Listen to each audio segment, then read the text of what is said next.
and see what happens. But yeah, I don't even know. Hey, Robin, where's the ladies? We'll just pretend they're here.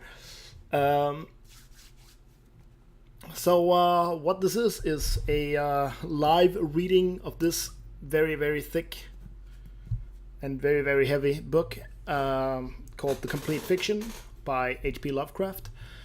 If you don't know who Lovecraft is, he was a very, very influential and very, very good writer from the early 20th century, or writing from around 1915, 16, I think, until close to his death in 1937.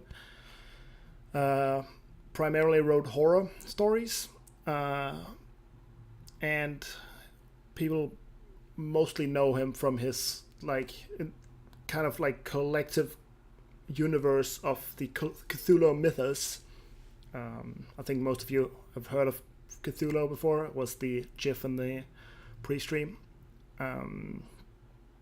But yeah, you have a program, if there is, that adds subtitles for what you're saying. That is actually a really good idea. I don't think I would be able to get that. Not right now, at least. Why is it so fucking hot today? I'm probably gonna try and turn on the fan here, but I don't know if that'll be a good idea. We'll see. Yeah, it's so hot today. I don't know why. The humidity is absolutely insane. I would like to make it like very nice and, you know, moody and atmospheric, but then I wouldn't be able to read the pages. So the most I can do is put on some nice music for you, you know, like just cozy and stuff like that. Yeah, we'll try and see how this goes. He is a really good writer. It is very old, English-ish, not very, very old, but kind of old, and some of his word choices and stuff are a little bit hard to follow, especially if you're not that used to just the English language in general, but also just that old, this kind of old English. The way this book is like put up or set up is chronologically.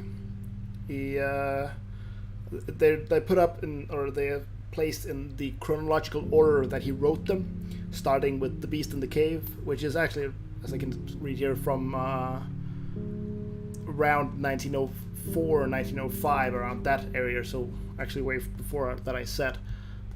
But it is like very early work of his. Like, he was born in 1890, so this was written when he was around 15 years old, maybe a little earlier. So yeah, there is a small, you know, like passage up here before each of the stories that tells you a little bit of the background of the story, when it was first released, and all that kind of juicy stuff that I will read before each story, just so you get some kind of context to the story. But here we go. The first one, The Beast in the Cave.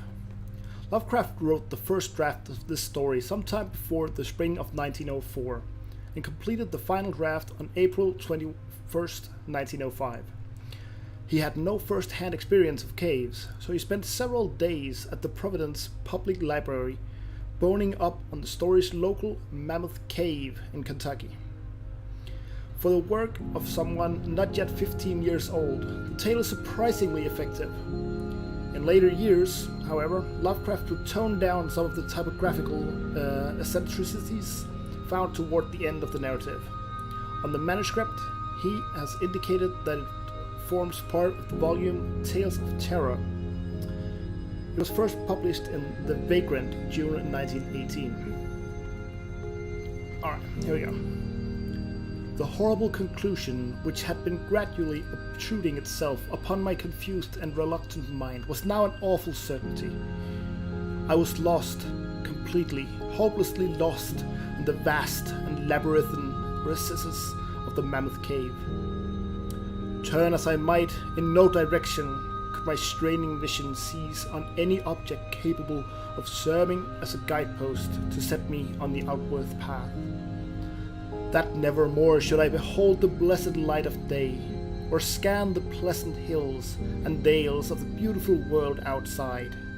My reason could no longer entertain the slightest unbelief. Hope had departed. Yet, indoctrinated as I was by a life of philosophical study, I derived no small measure of satisfaction from my unimpassionate demeanor. For although I had frequently read of the wild frenzies into which were thrown the victims of similar situations, I experienced none of these, but stood quiet as soon as I clearly realized the loss of my bearings. Nor did the thought that I had probably wandered beyond the outmost limits of an ordinary search cause me to abandon my composure even for a moment. If I must die, I reflected, then was this terrible yet majestic cavern as welcome a sepulchre as that which any churchyard might afford. A conception which carried with it more of tranquility than of despair. Starving would prove my ultimate fate, of this I was certain. Some, I knew, had gone mad under circumstances such as these, but I felt that this end would not be mine. My disaster was the result of no fault save my own, since unbeknown to the guide I had separated myself from the regular party of sightseers, and, wandering for over an hour in forbidden avenues of the cave, had found myself unable to retrace the devious windings which I had pursued since forsaking my companions. Already my torch had begun to expire. Soon I would be enveloped by the total and almost palpable blackness of the bowels of the earth. As I stood in the waning, unsteady light, I idly wondered over the exact circumstances of my coming end. I remembered the accounts which I had heard of the colony of consumptives who, taking their residence in this gigantic grotto to find health from the apparently salubrious air of the underground world, with this steady, uniform temperature, pure air, and peaceful quiet, had found instead death in strange and ghastly form.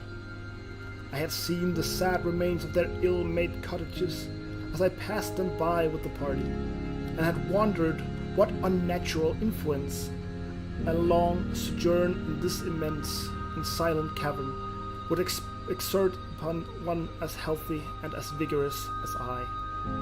Now, I grimly told myself, my opportunity for settling this point had arrived, provided that what of food should not bring me to Now, I grimly told myself, my opportunity for settling this point had arrived, provided that want of food should not bring me too speedy a departure from this life. As the last fitful rays of my torch faded into obscurity, I resolved to leave no stone unturned, no possible means of escape neglected. So summoning all the powers possessed by my lungs, I set up a series of loud shoutings in the vain hope of attracting the attention of the guide by my clamor.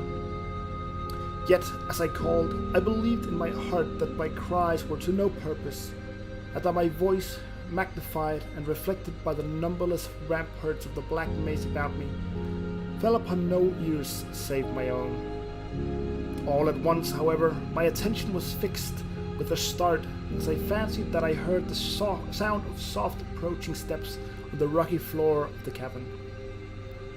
Was my deliverance about to be accomplished so soon? Had then all my horrible apprehensions been for naught, and was the guide, having marked my unwarranted absence from the party, following my course and seeking me out in this limestone labyrinth?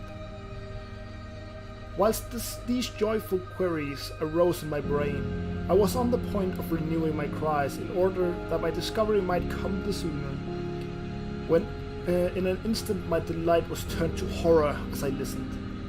For my ever-acute ear, now sharpened in even greater degree by the complete silence of the cave, bore to my benumbed benumbed understanding, the unexpected and dreadful knowledge that these footfalls were not like those of any mortal man.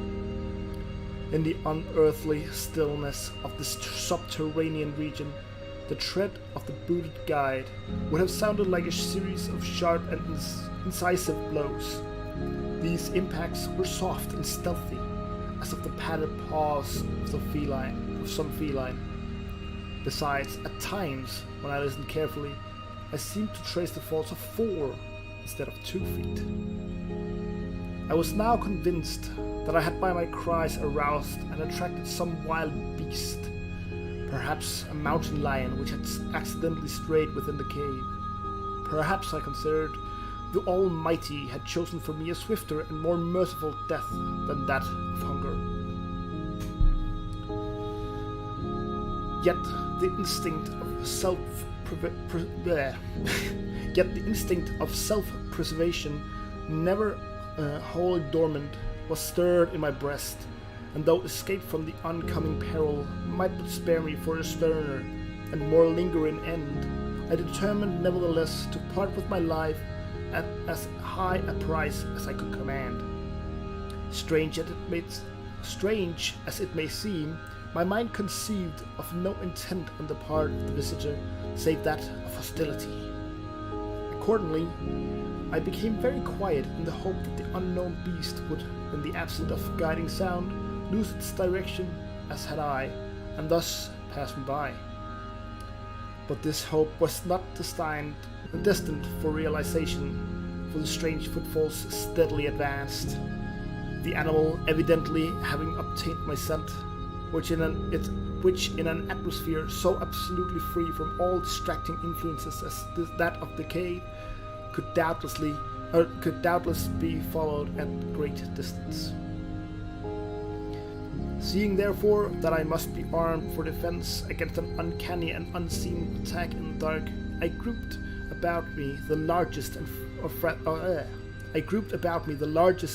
the fragments of rock which were strewn upon all parts of the floor of the cavern in the vicinity, and, grasping one in each hand for immediate use, I awaited my resignation the inevitable result.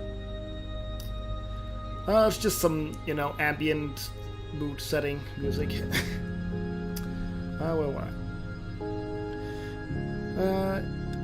Resignation, the inevitable result. Meanwhile, the hideous pattering of the paws drew near. Certainly, the conduct of the creature was exceedingly strange. Most of the time, the tread seemed to be that of quadruped, walking with a singular lack of unison betwixt hind and 4 feet, yet at brief and infrequent intervals I fancied that but 2 feet were engaged in the process of locomotion. I will link it right now. And there you go. I just found it randomly. You're welcome. I wondered what species of animals was to confront me. It must, I thought, be some unfortunate beast who had paid for its curiosity to investigate one of the entrances of the fearful grotto, with a lifelong confinement in its interminable recesses. It doubtless obtained as food the eyeless fish, bats, and rats of the cave, as well as some of the ordinary fish that are wafted in at every freshet of Green River, which communicates in some occult manner with the waters of the cave. I occupied my terrible vigil with grotesque conjectures of what alterations cave life might have wrought in the physical structure of the beast, remembering the awful appearances ascribed by local tradition to the consumptives who had died after long residence in the cavern. Then I remembered with a start that, even should I succeed in killing my antagonist, I should never behold its form, as my torch had long since been extinct, and I was entirely unprovided with matches. The tension on my brain now became frightful. My disordered fancy conjured up hideous and fearsome shapes from the sinister darkness that surrounded me, and that actually seemed to press upon my body. Nearer, nearer, the dreadful footfalls approached.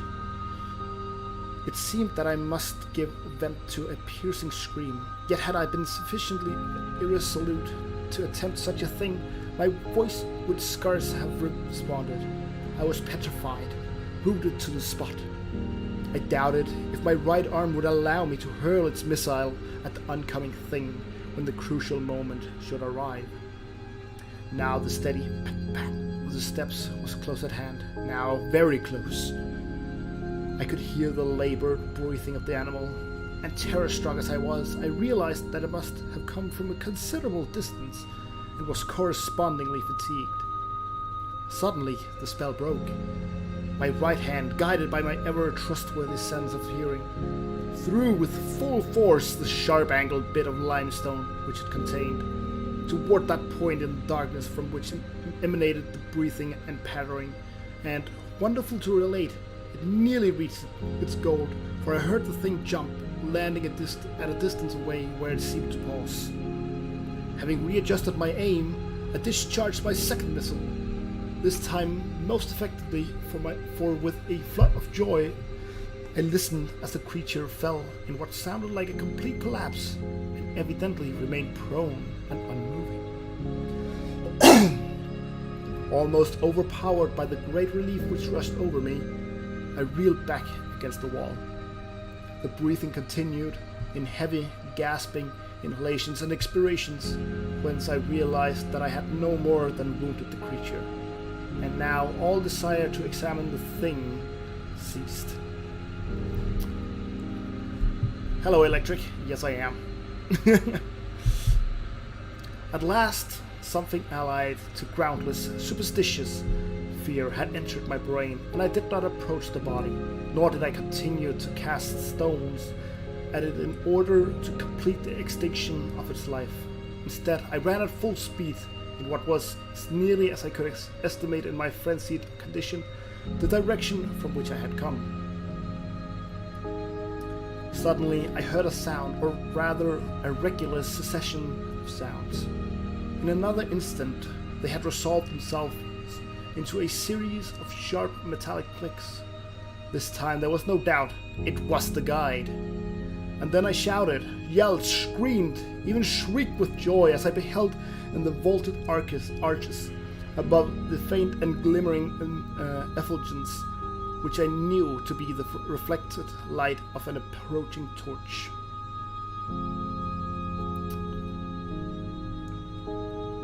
I ran to meet the flare, and before I could completely understand what had occurred, was lying upon the ground at the feet of the guide, embracing his boots and gibbering, despite my boasted reserve, in a most meaningless and idiotic manner, pouring out my terrible story, and at the same time overwhelming my auditor with protestations of gratitude.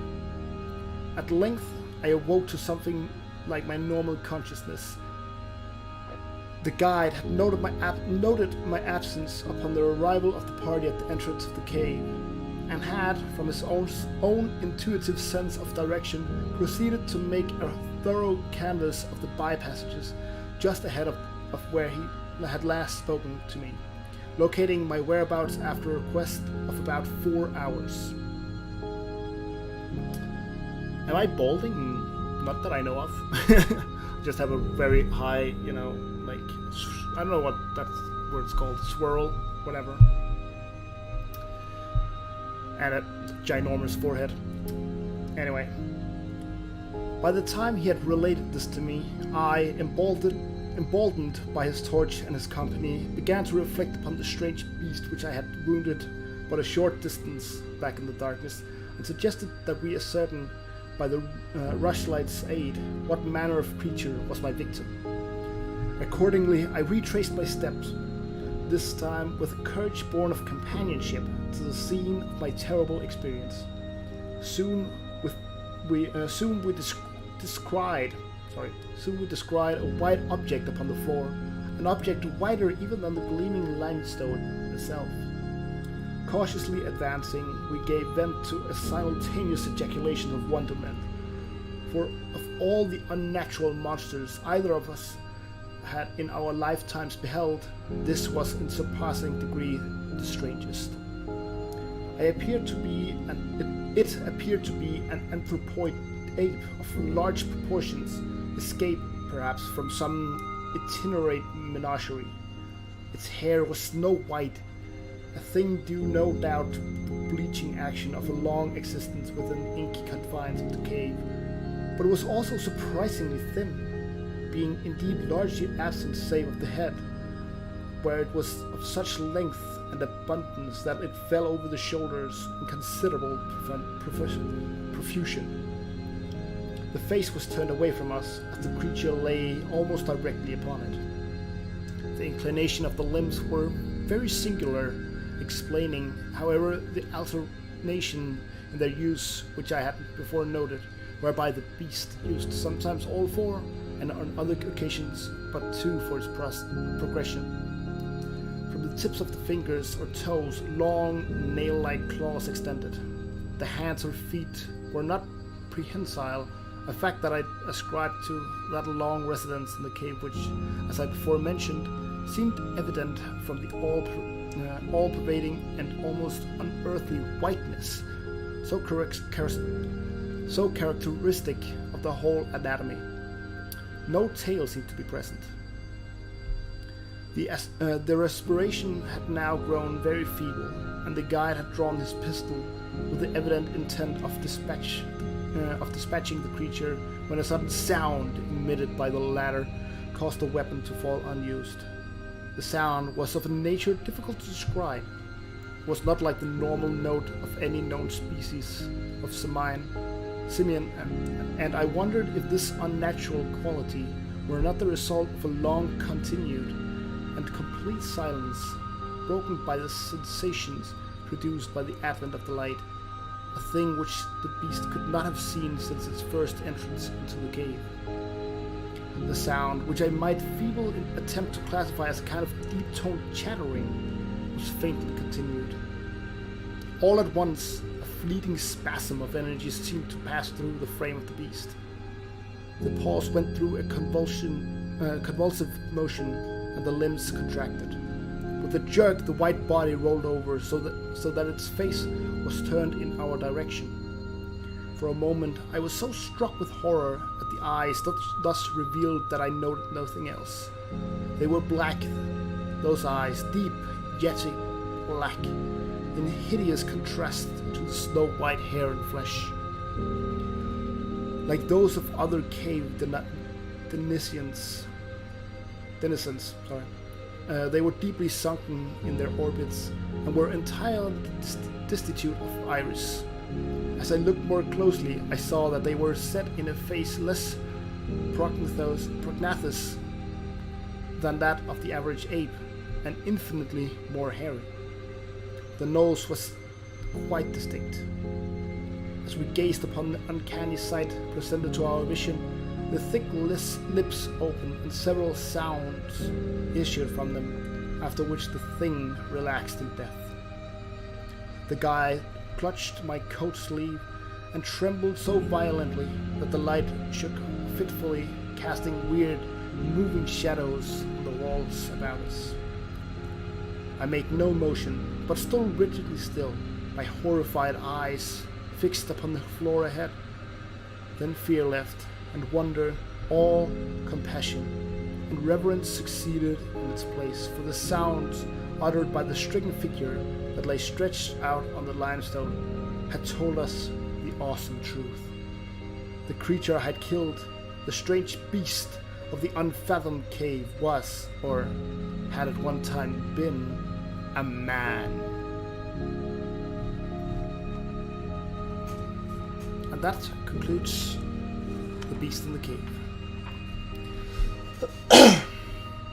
Alright, so how was that? For a first story. I need some water.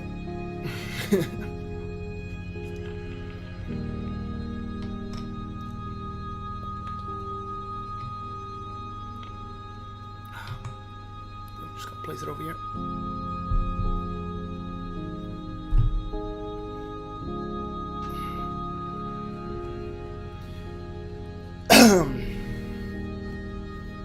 Alright, up next.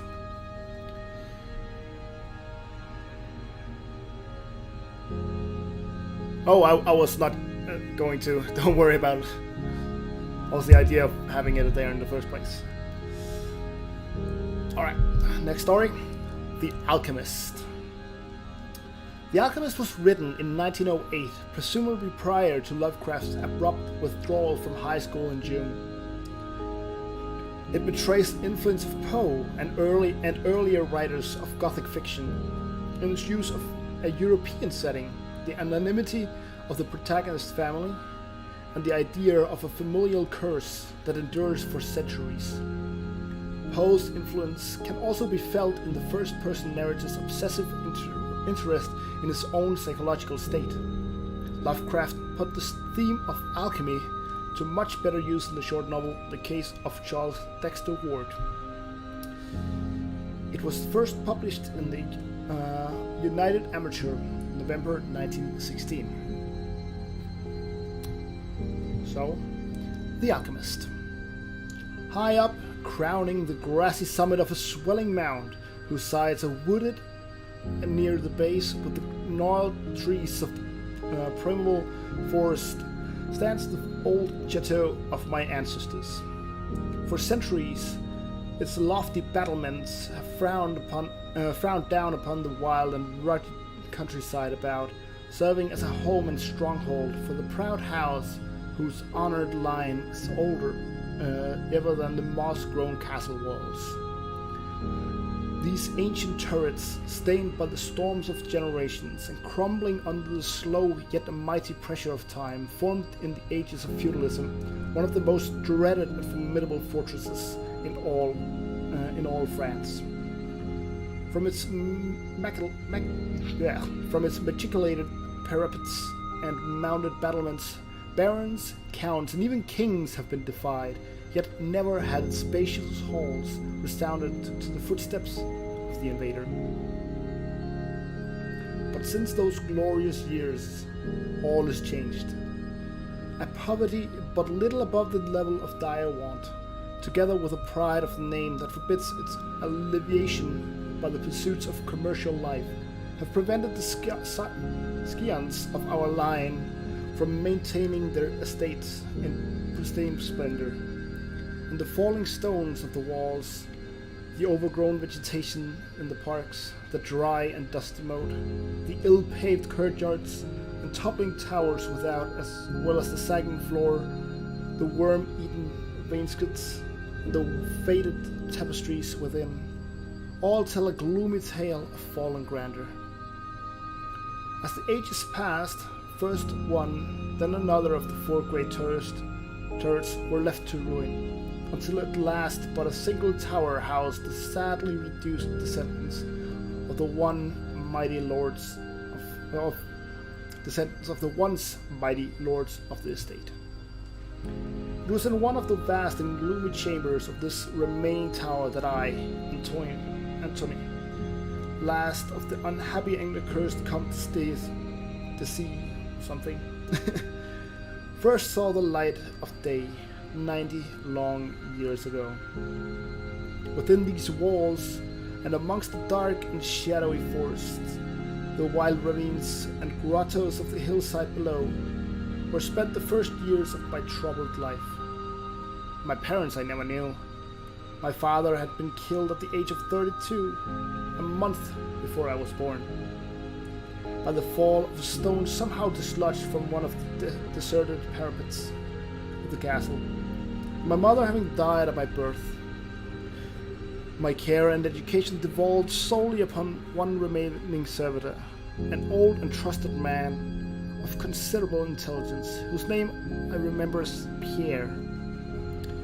I was an only child, and the lack of companionship which this fact entailed upon me was augmented by the strange care exercised by my aged guardian in excluding me from the society of the peasant children whose abodes were scattered here and there upon the plains that surrounded the base of the hill. At the time, Pierre said that this restriction was imposed upon me because my noble birth placed me above association with such plebeian company. Now I know that its real object was to keep me from Now I know that its real object was to keep from my ears the idle tales of the dread curse upon our line, that were nightly told and magnified by the simple tenantry as they conversed in hushed accents in the glow of their cottage hearths.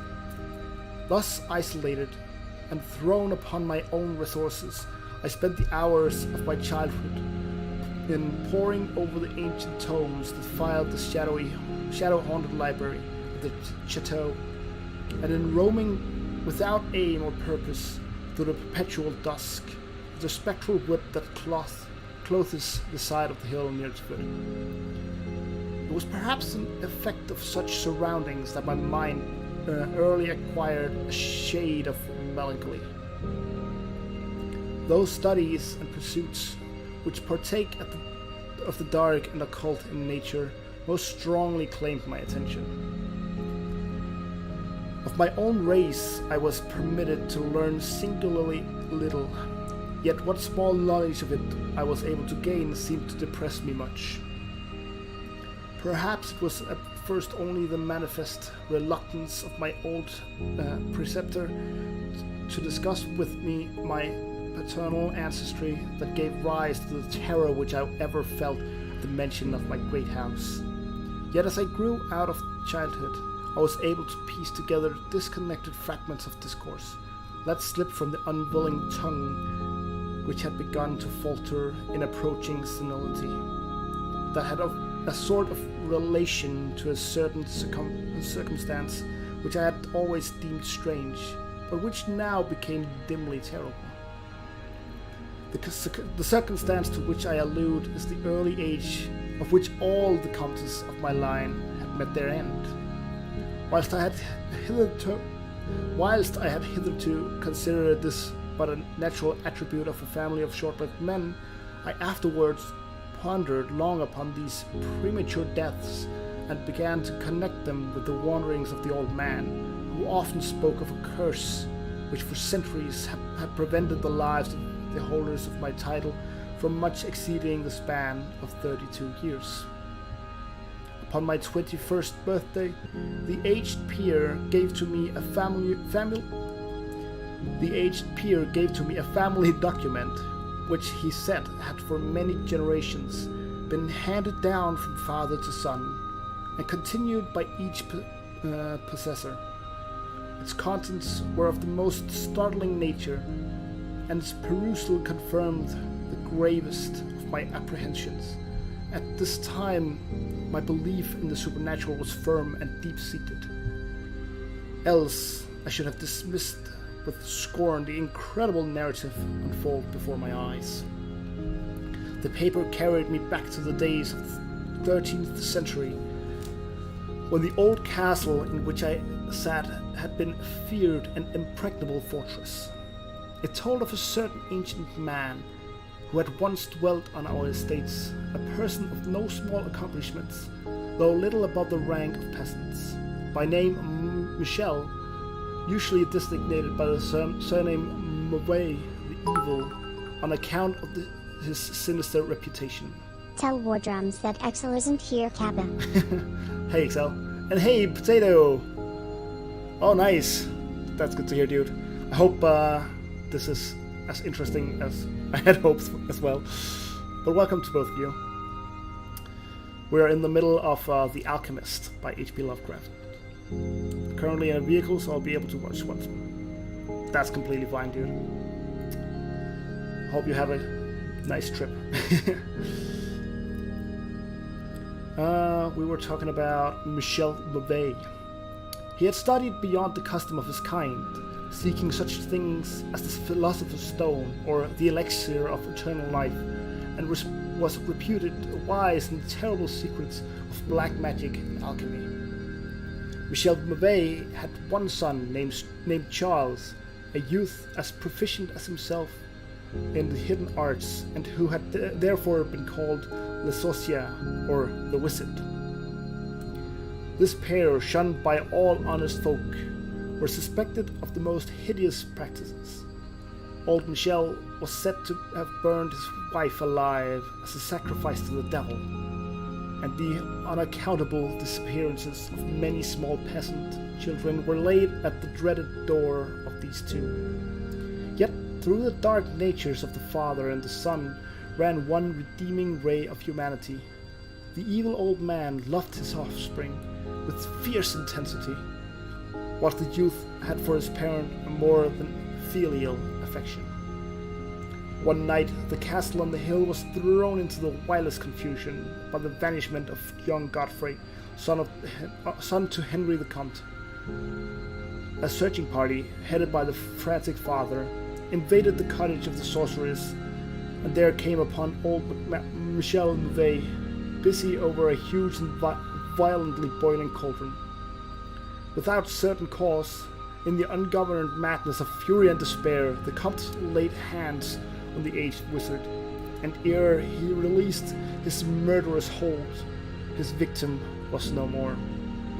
Meanwhile, joyful servants were proclaiming the finding of young Godfrey in the distant and unused chamber of the great edifice, telling too late that poor Michel had been killed in vain.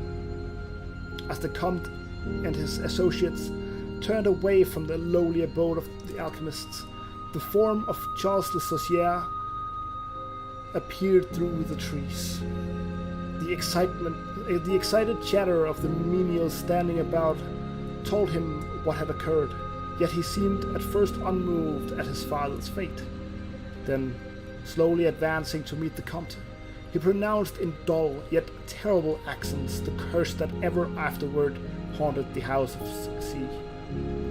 When I say C, it's just like a C and then a lot of lines to indicate that the narrative does not want to tell the surname of the family. May near and noble of thy murderous line survive to reach a greater age than thine. We'll try that one more time.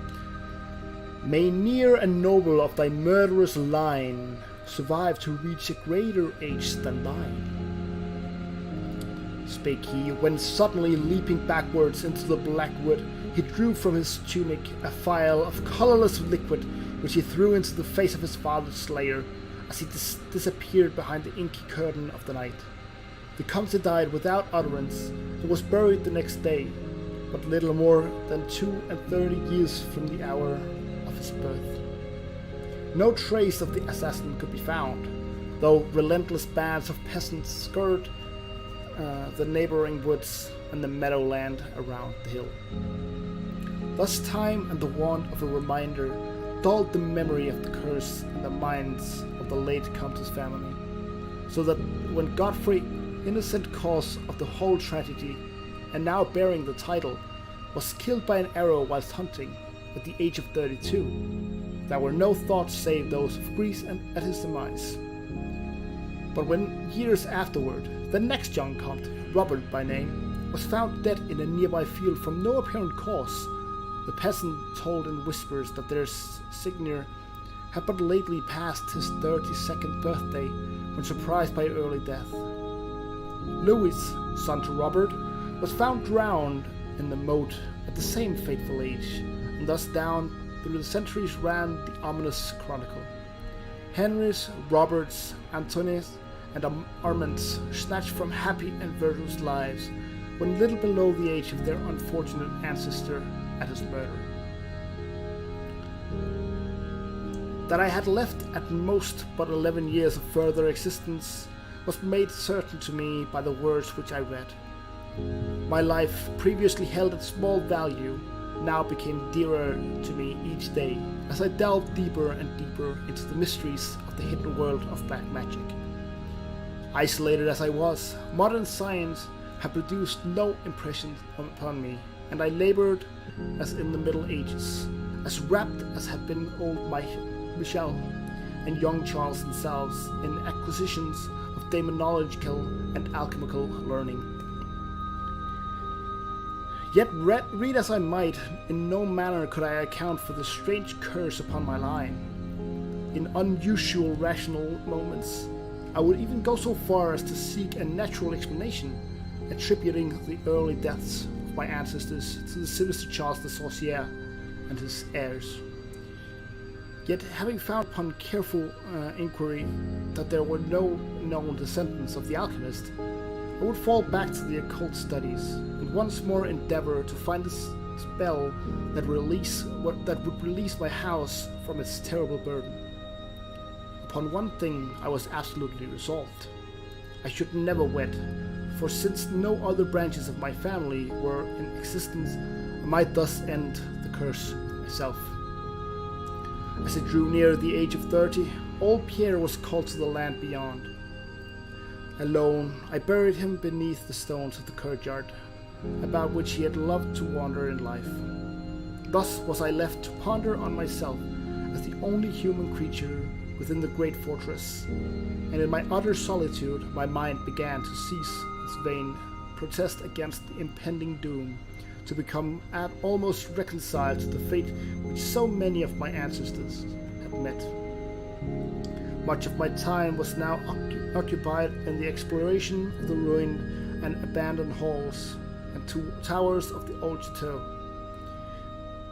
which in youth fear had caused me to shun, and some of which old Pierre had once told me had not been trodden by human foot for over 4 centuries.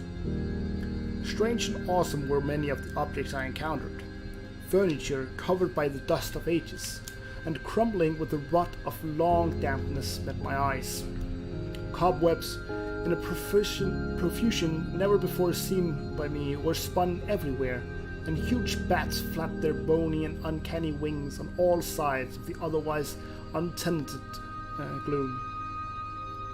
Of my exact age, even down to days and hours, I kept a most careful record, for each movement of the pendulum of the massive clock in the library told of so much more of my doomed existence. At length I approached that time which I had so long viewed with apprehension, since most of my ancestors had been seized some little while before they reached the exact age of Comte Henry. At this end, I was every moment on the watch for the coming of the unknown death. In what strange form the curse should overtake me I knew not, but I was resolved, at least, that I should not found me a cowardly or a passive victim. With new vigor, I applied myself to my examination of the old chateau and its contents. It was upon one of the longest of all my excursions of discovery in the deserted portion of the castle, less than a week before the fatal hour which I felt must mark the utmost limit of my stay on earth, beyond which I could have not even the slightest hope of continuing to draw breath, that I came upon the culminating event of my whole life. I had spent the better part of the morning in climbing up and down half-ruined staircases, and one of the most dilapidated,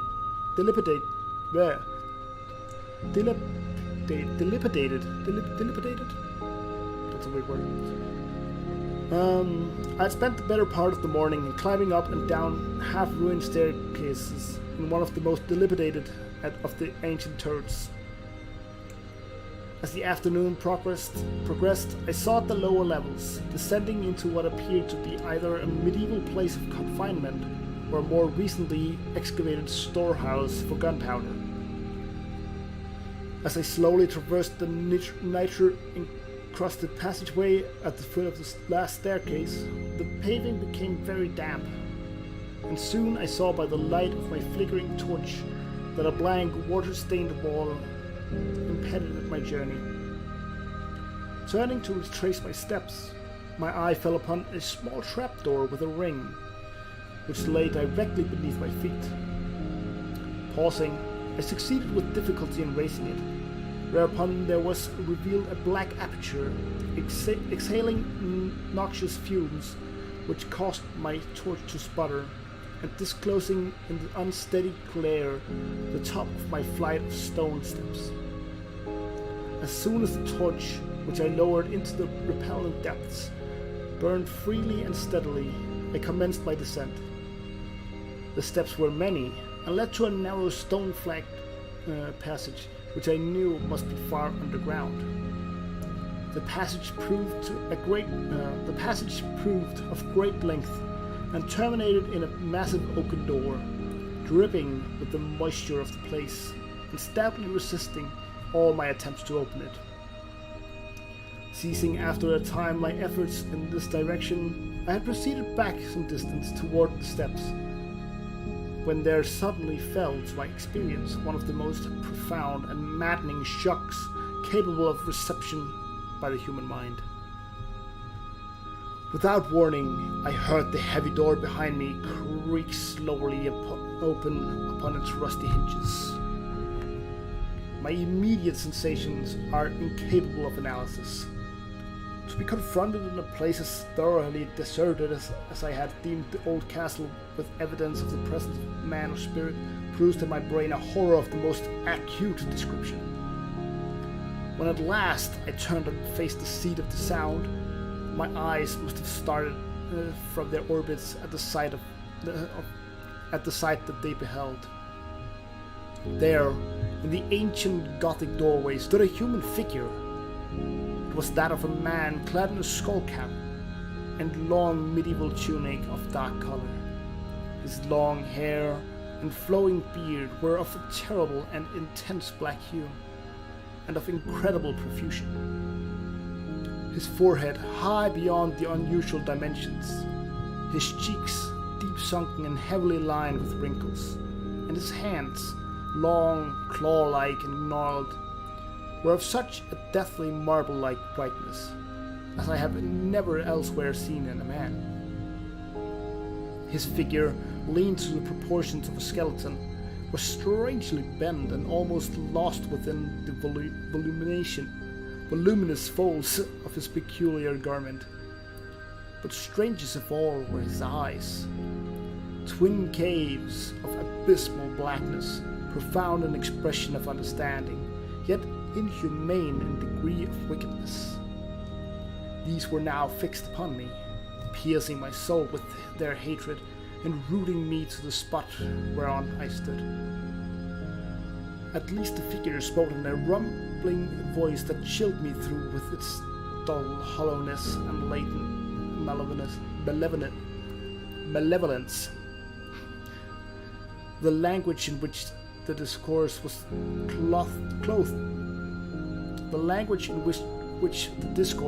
clothed was that debased form of Latin in use amongst the more learned men of the Middle Ages, and made familiar to me by my prolonged researches into the works of the old alchemists and demonologists. The apparition spoke of the curse which had hovered over my house, told me of my coming end, dwelled on the wrong perpetrated by my ancestor against old Michael Mauvais, and gloated over the revenge of Charles Le Sorcier. He told how the young Charles had escaped into the night, returning in after years to kill Godfrey, the heir, with an arrow just as he approached the age which had been his father's at his assassination. How he had secretly returned to the estate and established himself unknown in the even then deserted subterranean chamber whose doorway now framed the hideous narrator. How he had seized Robert, son of Godfrey, in a field, forced poison down his throat, and left him to die at the age of 32, thus maintaining the foul provisions of his vengeful curse. At this point I was left to imagine the solution of the greatest mystery of all, how the curse had been fulfilled since that time when Charles Le Sorcier must in the curse of nature have died, for the man digressed into an account of the deep alchemical studies of the two wizards, father and son, speaking most particularly of the researches of Charles Le Sorcier concerning the elixir, which should grant to him who partook of it eternal life and youth. His enthusiasm had seemed for the moment to remove from his terrible eyes the hatred that had at first so haunted them. But suddenly the fiendish glare returned, and with a shocking sound like the hissing of a serpent, the stranger raised a glass vial with the evident intent of ending my life, as had Charles Le Sorcier, 600 years before, ended that of my ancestor. Prompted by some preserving instinct of self-defense, I broke through the spell that had hitherto held me immovable, and flung my now dying torch at the creature who menaced my existence. I heard the file break harmlessly against the stones of the passage as the tunic of the strange man caught fire and lit the horrid scene with a ghastly radiance. The shriek of fright and impotent malice emitted by the would-be assassin proved too much for my already shaking nerves, and I fell prone upon the slimy floor in a total faint. When at last my senses returned, all was frightfully dark, and my mind, remembering what had occurred, shrank from the idea of beholding more. Yet curiosity overmastered all. Who, I asked myself, was this man of evil, and how came he within the castle walls? Why would he seek to avenge the death of poor Michael Mavet, and how had the curse been carried on through all the long centuries since the time of Charles Le Sorcier? The dread of years was lifted from my shoulders, for I knew that he whom I had felled was the source of all my danger from the curse. And now that I was free, I burned with the desire to learn more of the sinister thing which had haunted my line for centuries, and made of my own youth one long continued nightmare. Hey Maestro, I am reading aloud from H.P. Lovecraft's The Complete Fiction. We are currently reading The Alchemist. We're almost at the end, so you will be able to catch on for the next story. If you want to, of course. Determined upon further exploration, I felt in my pockets for flint and steel, and lit the unused torch which I had with me. First of all, the new light revealed the distorted and blackened form of the mysterious stranger. The hideous eyes were now closed. Disliking the sight, I turned away and entered the chamber beyond the Gothic door. Here I found what seemed much like an alchemist's laboratory. In one corner was an immense pile of a shining yellow metal that sparkled gorgeously in the light of the torch. It may have been gold, but I did not pause to examine it, for I was strangely affected by that which I had undergone.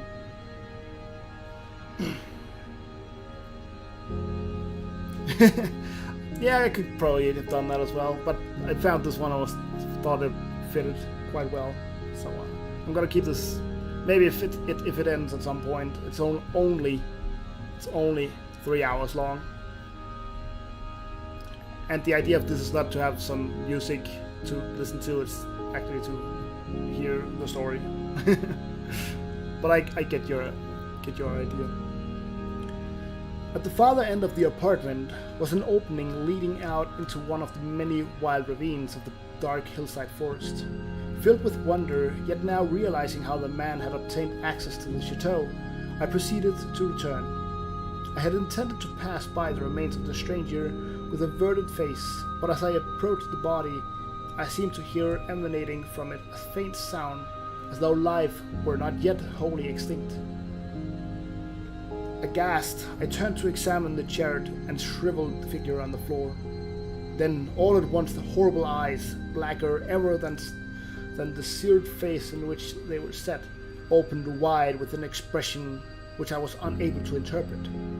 The cracked lips tried to frame words which I could not well understand. Once I caught the name of Charles Le Sorcier, and again I fancied that the words years and curse issued from the twisted mouth. Still, I was at a loss to gather the purport of his disconnected speech.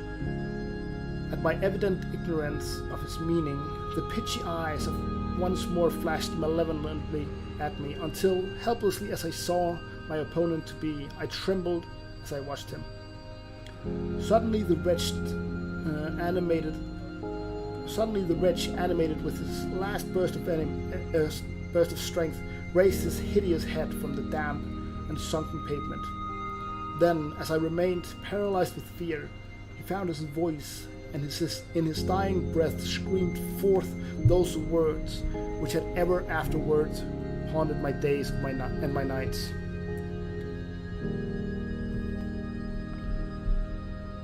I know. Fool, he shrieked. Can you not guess my secret? Have you no brain whereby you may recognize the will which has through 6 long centuries fulfilled the dreadful curse upon your house? Have I not told you of the great elixir of eternal life?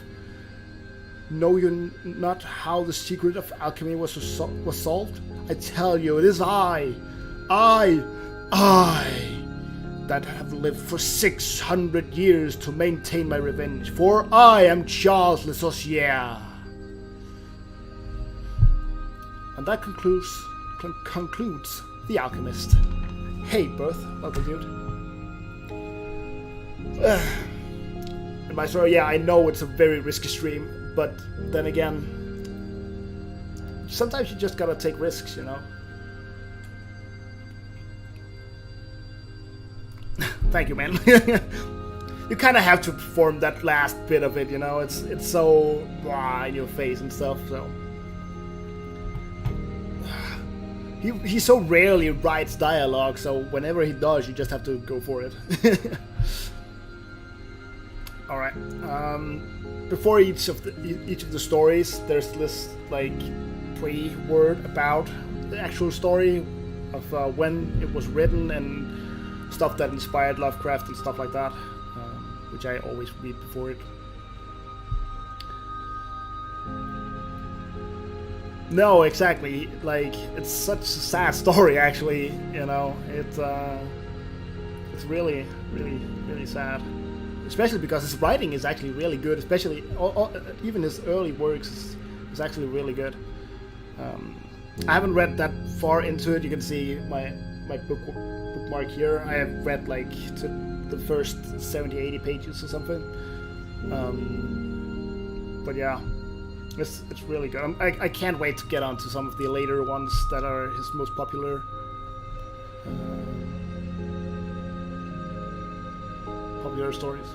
Yeah, I know, man. Alright, next story. The Tomb. The first story written upon his resumption of fiction, writing in the summer of 1917, The Tomb is one of Lovecraft's most Poe-esque tales. As in Edgar Allan Poe. Hey, Crazy Jolly. He noted that the inspiration of the tale was a walk through Providence Cemetery, where he saw an old tombstone dating to 1711, a date actually used in the story, and wondered, why could I not talk with him and enter more intimately into the life of my chosen age? The poem included in the story was written at an earlier date. The existence manuscript bears the title Gaudemus, which means "Let us delight," and a surprising instance of a drinking song written by a teetotaler.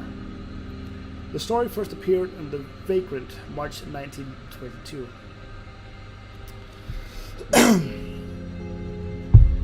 The Tomb. In relating the circumstances which have led to my confinement within these refuge for the demented, I am aware that my present position will create a natural doubt of the authenticity of my narrative. It is an unfortunate fact that the bulk of humanity is too limited in its mental vision to weigh with patience and intelligence those isolated phenomena seen and felt only by a psychological, sensitive few, which lie outside its common experience. Men of broader intellect know that there is no sharp distinction betwixt the real and the unreal, that all things appear as they do only by virtue of the delicate individual physical and mental media through which we are made conscious of them. But the prosaic materialism of the majority condemns as madness the flashes of supersight, which penetrate the common veil of obvious empiricism. Hey Daniel. My name is Jarvis Dudley. and from my earliest childhood I have been a dreamer and a visionary.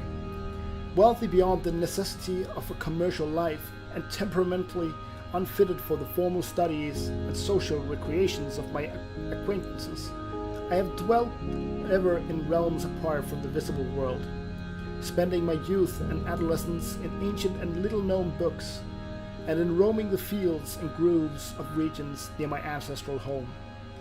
I do not think that what I read in these books or saw in these fields and groves were exactly what other boys read and saw there, but of this I must say little, since detailed speech would but confirm those cruel slanders upon my intellect, which I sometimes overhear from the whispers of the stealthy attendants around me.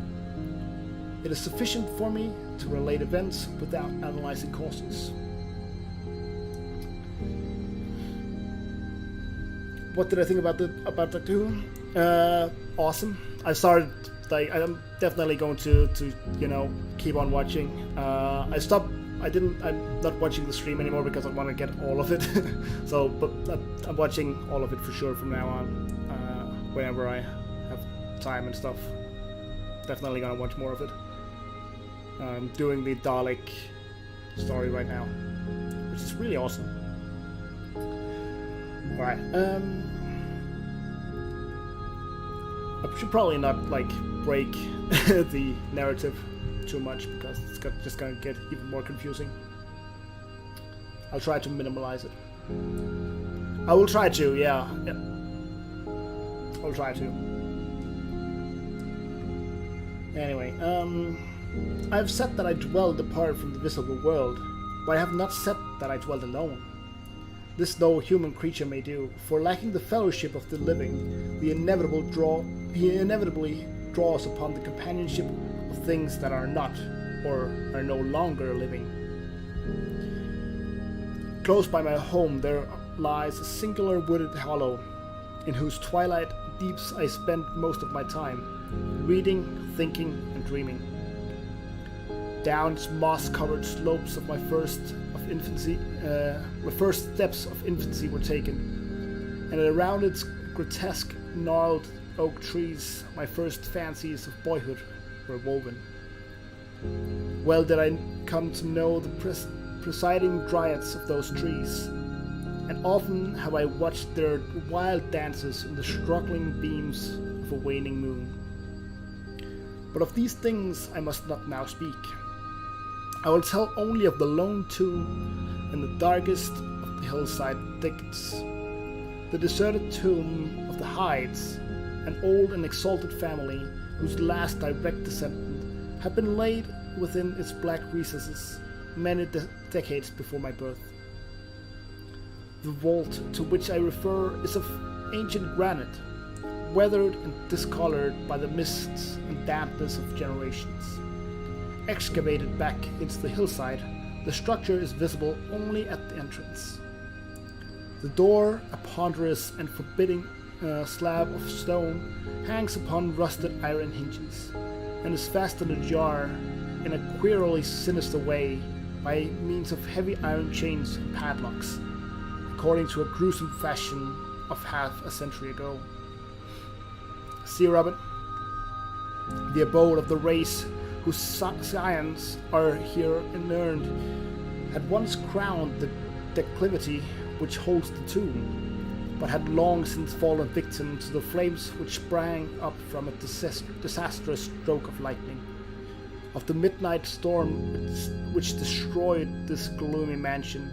The older inhabitants of the region sometimes speak in hushed, uneasy voices, alluding to what they call divine wrath, in a manner that in later years vaguely increased the always strong fascination which I felt for the forest-darkened sepulchre. One man only had perished in the fire. When the last of the Hydes was buried in this place of shades and stillness, the sad urnful of ashes had come from a distant land, to which the family had repaired when the mansion burned down. No one remains to lay flowers before the granite portal. Few care to brave the depressing shadows which seem to linger strangely about the water-worn stones. I shall never forget the afternoon when I first stumbled upon the half-hidden house of death. It was in midsummer when the alchemy of nature transmutes the sylvan landscape to one vivid and almost homogeneous mass of green. When the senses are well nigh intoxicated with the surging seas of moist verdure and the subtly indefinable odors of the soil and the vegetation. In such surroundings, the mind loses its perspective. Time and space become trivial and unreal, and echoes of a forgotten prehistoric past beat insistently upon the enthralled consciousness. All day I had been wandering through the mystic groves of the hollow, thinking thoughts I need not discuss, and conversing with things I need not name. In years a child of 10, I had seen and heard many wonders unknown to the throng, and was oddly aged in certain respects. When, upon forcing my way between two savage clumps of briars, I suddenly encountered the entrance of the vault, I had no knowledge of what I had discovered. The dark blocks of granite, the door so curiously ajar, and the funeral carvings above the arch aroused in me no associations of mournful or terrible character. Of graves and tombs I knew and imagined much, but had, on account of my peculiar temperament, been kept from all personal contact with churchyards and cemeteries. The strange stone house on the woodland slope was to me only a source of interest and speculation, and its cold, damp interior, into which I vainly peered through the aperture so tantalizingly left, contained for me no hint of death or decay. But in that instant of curiosity was born the madly unreasoning desire which had brought me to this hell of confinement. Spurred on by a voice which must have come from the hideous soul of the forest, I resolved to enter the beckoning gloom, in spite of the ponderous chains which barred my passage. In the waning light of day, I alternately rattled the rusty impediments with a view to throwing wide the stone door, and essayed to squeeze my slight form through the space already provided. But neither plan met with success. At first curious, I was now frantic, and when in the thickening twilight I returned to my home, I had sworn to the 100 gods of the grove that at any cost I would someday force an entrance to the black, chilly depths that seemed calling out to me. The physician with the iron-gray beard, who comes each day to my room, once told a visitor that this decision marked the beginning of a pitiful monomania, but I will leave final judgment to my readers when they shall have learned all. Sorry.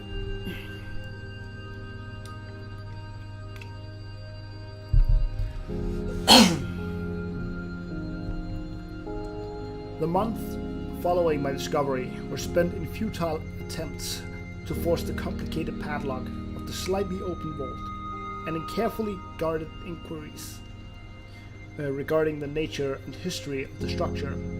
With the traditionally receptive ears of the small boy, I learned much, though an habitual secretiveness caused me to tell no one of my information or my resolve. It is perhaps worth mentioning that I was not at all surprised or terrified on learning of the nature of the vault.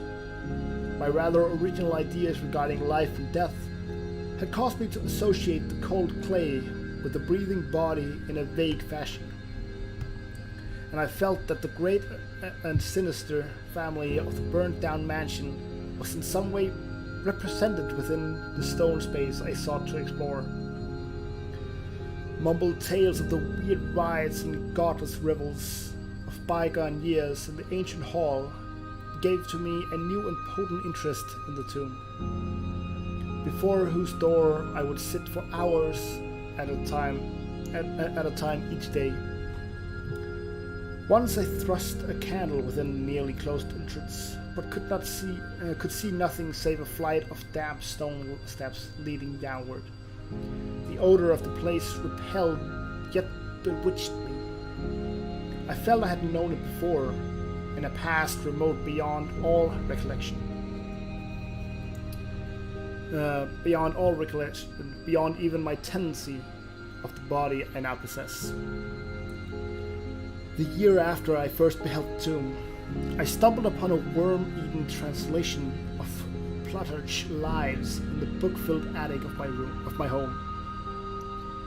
Reading the life of Theseus, I was much impressed by the passage telling of the great stone beneath which the boy's hero was to find his token of destiny whenever he should become old enough to lift its enormous weight. This legend had the effect of dispelling my keenest impatience to enter the vault, for it made me feel that the time was not yet ripe. Later I told myself I should grow to a strength and ingenuity which might enable me to unfasten the heavily chained door with ease. But until then, I would do better by conforming to what seemed the will of fate. Accordingly, my watches by the dank portal became less persistent, and much of my time was spent in other, though equally strange pursuits. I would sometimes rise very quietly in the night, stealing out to walk in those churchyards and places of burial from which I had been kept by my parents. What I did there I may not say, for I am not now sure of the reality of certain things. But I know that on the day after such a nocturnal ramble, I would often astonish those about me with my knowledge of topics almost forgotten for many generations. It was after a night like this that I shocked the community with a queer conceit about the burial of the rich and celebrated Squire Brewster, a maker of local history who was interred in 1711, and whose late headstone, bearing a grave skull and crossbones, was slowly crumbling to powder. In a moment of childish imagination, I vowed not only that the undertaker, Goodman Simpson, had stolen the silver-buckled shoes, silken hose, and satin small clothes of the deceased before burial, but that the squire himself, not fully inanimate, had turned twice in his mounted covered coffin on the day after interment. But the idea of entering the tomb never left my thoughts. Being indeed stimulated by the unexpected genealogical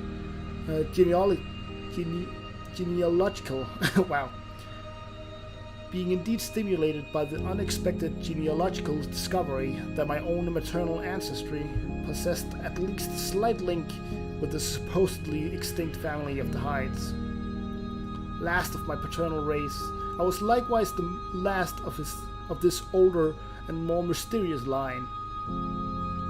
I began to feel that the tomb was mine, and to look forward with hot eagerness to the time when I might pass within that stone door and down those slimy stone steps in the dark. I now formed the habit of listening very intently at the slightly open portal, choosing my favorite hours of midnight stillness for the odd vigil. By the time I came of age, I had made a small clearing in the thicket before the mold-stained facade of the hillside, allowing the surrounding vegetation to encircle and overhang the space like the walls of roof of a sylvan bower. This bower was my temple, the fastened door my shrine, and here I would lie outstretched on the mossy ground, thinking strange thoughts and dreaming strange dreams. The night of the first revelation was a sultry one. I must have fallen asleep from fatigue, for it was with distinct sense of awakening that I heard the voices. Of those tones and accent I hesitate to speak, of their quality I will not speak, but I may say that they presented certain uncanny differences in vocabulary, pronunciation, and mode of utterance. Every shade of New England dialect, from the uncouth syllables of the Peruvian colonists to the precise rhetoric of 50 years ago seemed represented in that shadowy colloquy, though it was only later that I noticed the fact. At the time, indeed, my attention was distracted from this matter by another phenomenon, a phenomenon so fleeting that I could not take oath upon its reality. I barely fancied that as I awoke a light had been hurriedly extinguished within the sunken sepulchre. I do not think I was either astounded or panic-stricken, but I know that I was greatly and permanently changed that night. Upon returning home, I went with much directness to a rotting chest in the attic, wherein I found the key, which next day unlocked with ease the barrier I had so long stormed in vain. It was in the soft glow of the late afternoon that I first entered the vault on the abandoned slope. Hang on a second. I just want to do something here. That's kind of bothering me. Hang on a second. Let's just remove that, because that is really annoying to look at, I think.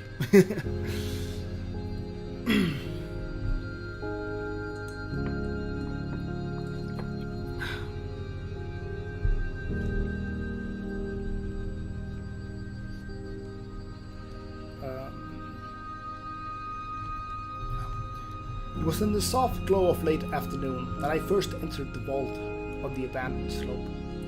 A spell was upon me, and my heart leaped with an exultation I can but ill describe. As I closed the door behind me and descended the dripping steps by the light of my lone candle, I seemed to know the way, and though the candle sputtered with this stifling reek of the place, I felt singularly at home in the musty charnel house air. Looking about me, I beheld many marble slabs bearing coffins, or the remains of coffins. Some of these were sealed and intact, but others had nearly vanished, leaving the silver handles and plates isolated amidst certain curious heaps of whitish dust. Upon one plate I read the name of Sir Geoffrey Hyde, who had come from Sussex in 1640 and died here a few years later. In a conspicuous alcove was one fairly well-preserved and untenanted casket, adorned with a single name which brought to me both a smile and a shudder. An odd impulse caused me to climb upon the broad slab, extinguish my candle, and lie down within the vacant box. In the grey light of dawn, I staggered from the vault and locked the chain on the door behind me. I was no longer a young man, though but 21 winters had chilled my bodily frame. Early rising villagers who observed my homeward progress looked at me strangely and marveled at the signs of rival revelry which they saw in one whose life was known to be sober and solitary. I did not appear before my parents till after a long, refreshing sleep. Hello there, laughed she. Henceforward I haunted the tomb each night, seeing, hearing, and doing things I must never reveal. My speech, always susceptible to environmental influences, was the first thing to succumb to the change, and my suddenly acquired archaism of the fiction was soon remarked upon. Hello there, Hazardous Crime. Welcome. Later, a queer boldness and recklessness came into my demeanor, till I unconsciously grew to possess the bearing of a man of the world despite my lifelong seclusion. My formerly silent tongue waxed voluble with the grace of Chesterfield, or the godless cynicism of a Rochester.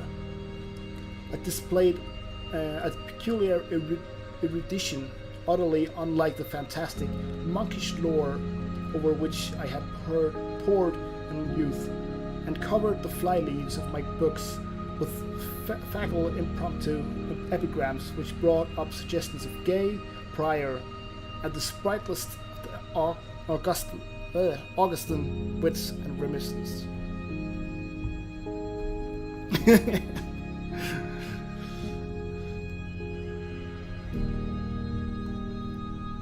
Oh, sure, I'll turn down the music. I didn't know it was too loud.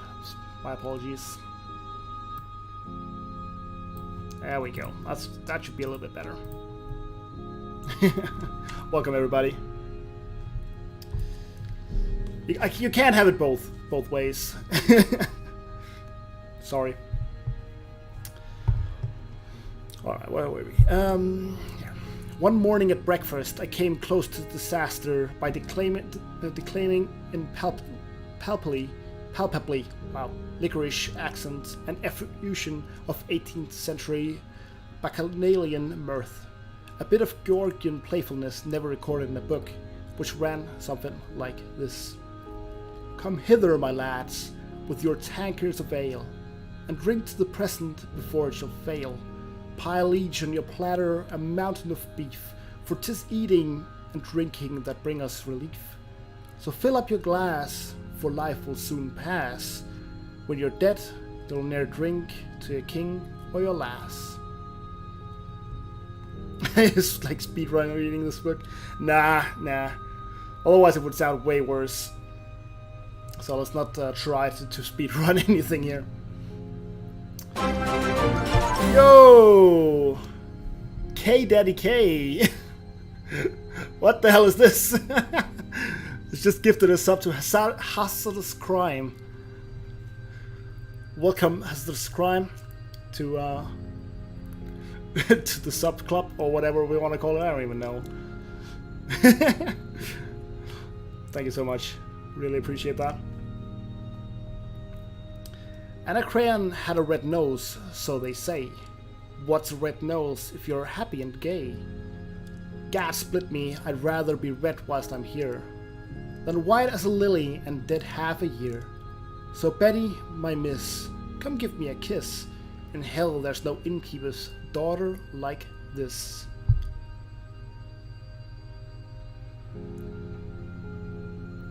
Oh, you were meant to sub. Aw, rip K-Daddy. Laugh, you have to be a subscriber to post that emote. It's yeah, it's a subscriber mode. It's the subscriber mode since I'm only affiliate. You're welcome. Young Harry, propped up just as straight as he's able, will soon lose his wig and slip under the table. But fill up your goblets and pass them around, better under the table than under the ground. So revel and chaff as you thirstily quaff. Under 6 feet of dirt, 'tis less easy to laugh. Hey Asmo, thank you so much. Yo, Daddy! With another gift. Jesus Christ. What's going on? Oh my god, Laugh. You should not do that. You should never steal your mother's credit card, man. And Asmo, that's not polite to ask for a sub.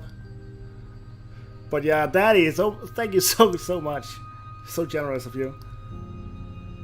That's true. But still, you shouldn't ask. Alright, last poem of these. The feet strike me blue, I'm scarce able to walk, and damn me if I can stand upright or talk. Here, landlord, bid Betty to summon a chair. I'll try home for a while, for my wife is not here. So lend me a hand, I'm not able to stand, but I'm gay whilst I linger on top of the land. About this time I conceived my present fear of fire and thunderstorms. Previously indifferent to such things, I had now an unspeakable horror of them, and would arrive to the innermost recesses of the house whenever the heavens threatened an electrical display. A favorite haunt of mine during the day was the ruined cellar of the mansion that had burnt down, and in fancy I would picture the structure as it had been in its prime. On one occasion I startled a villager by leading him confidently to a shallow sub-cellar whose existence I seemed to know in spite of the fact that it had been unseen and forgotten for many generations. Hazardous Crime, thank you for the follow. And Daddy with the gifted sub to Friendo Palo.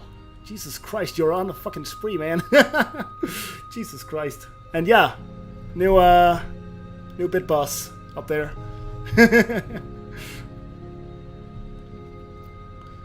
We did it, Reddit. Nice one. At last came that which I had long feared. My parents, alarmed at the altered manner and appearance of their only son, commenced to exert over my movements a kindly espionage which threatened to result in disaster. I had told no one of my visits to the tomb, having guarded my secret purpose with religious zeal since childhood, but now I was forced to exercise care in threading the mazes of the wooded hollow, that I might throw off a possible pursuer. My key to the vault I kept suspended from a cord about my neck, its presence known only to me. I never carried out of the sepulchre any of the things I came upon once within its walls. One morning, as I emerged from the damp tomb and fastened the chain of the portal with none too steady hand, I beheld in an adjacent thicket the dreaded face of a watcher. Surely the end was near, for my bower was discovered, and the objective of my nocturnal journeys revealed.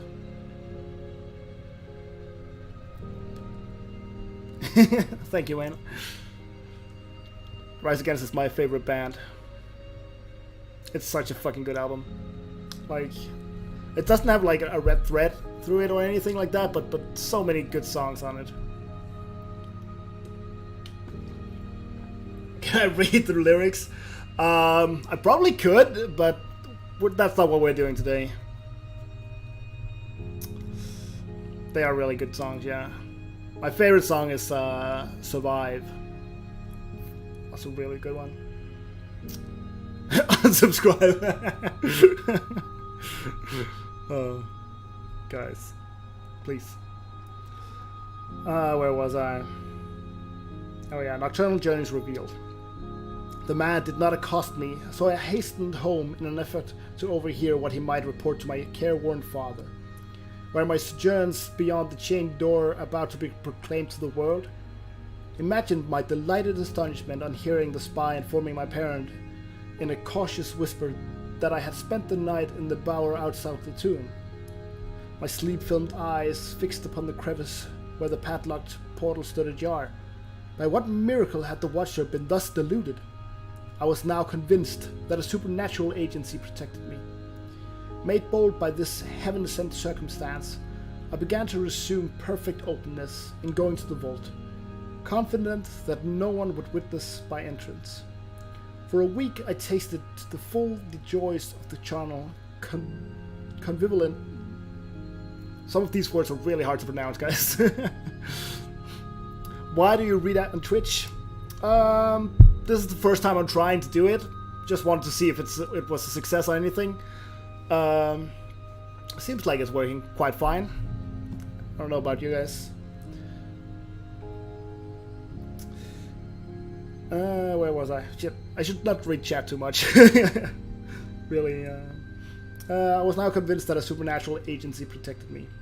Made bold by this heaven-sent circumstance, I began to resume perfect openness in going to the vault, confident that no one would witness my entrance. For a week I tasted the joys of the channel convivalently, which I must not describe, when the thing happened, and I was borne away to this accursed abode of sorrow and monotony. Yeah, I'll try to ignore you guys. Daddy, thank you so much for the follow, and thank you so much for the gifted subs again. You are a true trooper. I should not have ventured out that night, for the taint of thunder was in the clouds, and a hellish phosphorescence rose from the rank swamp of the bottom of the hollow. The call of the dead, too, was different. Instead of the hillside tomb, it was the charred cellar of the crest of the slope, whose presiding daemon beckoned to me with unseen fingers. As I emerged from an intervening grove upon the plain before the ruin, I beheld in the misty moonlight a thing I had always vaguely expected.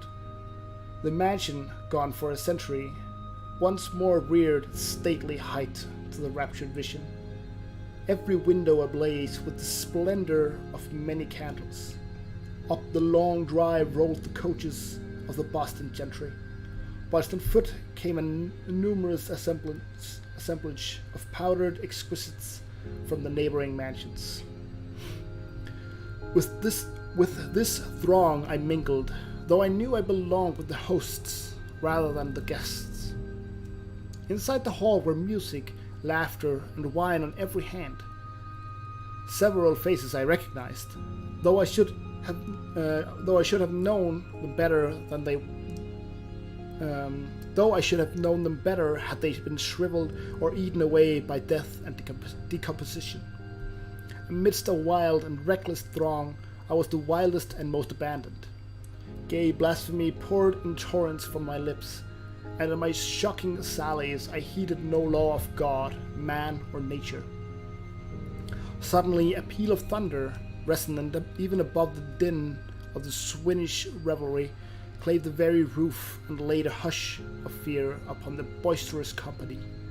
Red tongues of flame and searing gusts of heat engulfed the house, and the roisterous, struck with terror at the descent of a calamity which seemed to transcend the bounds of unguided nature, fled shrieking into the night.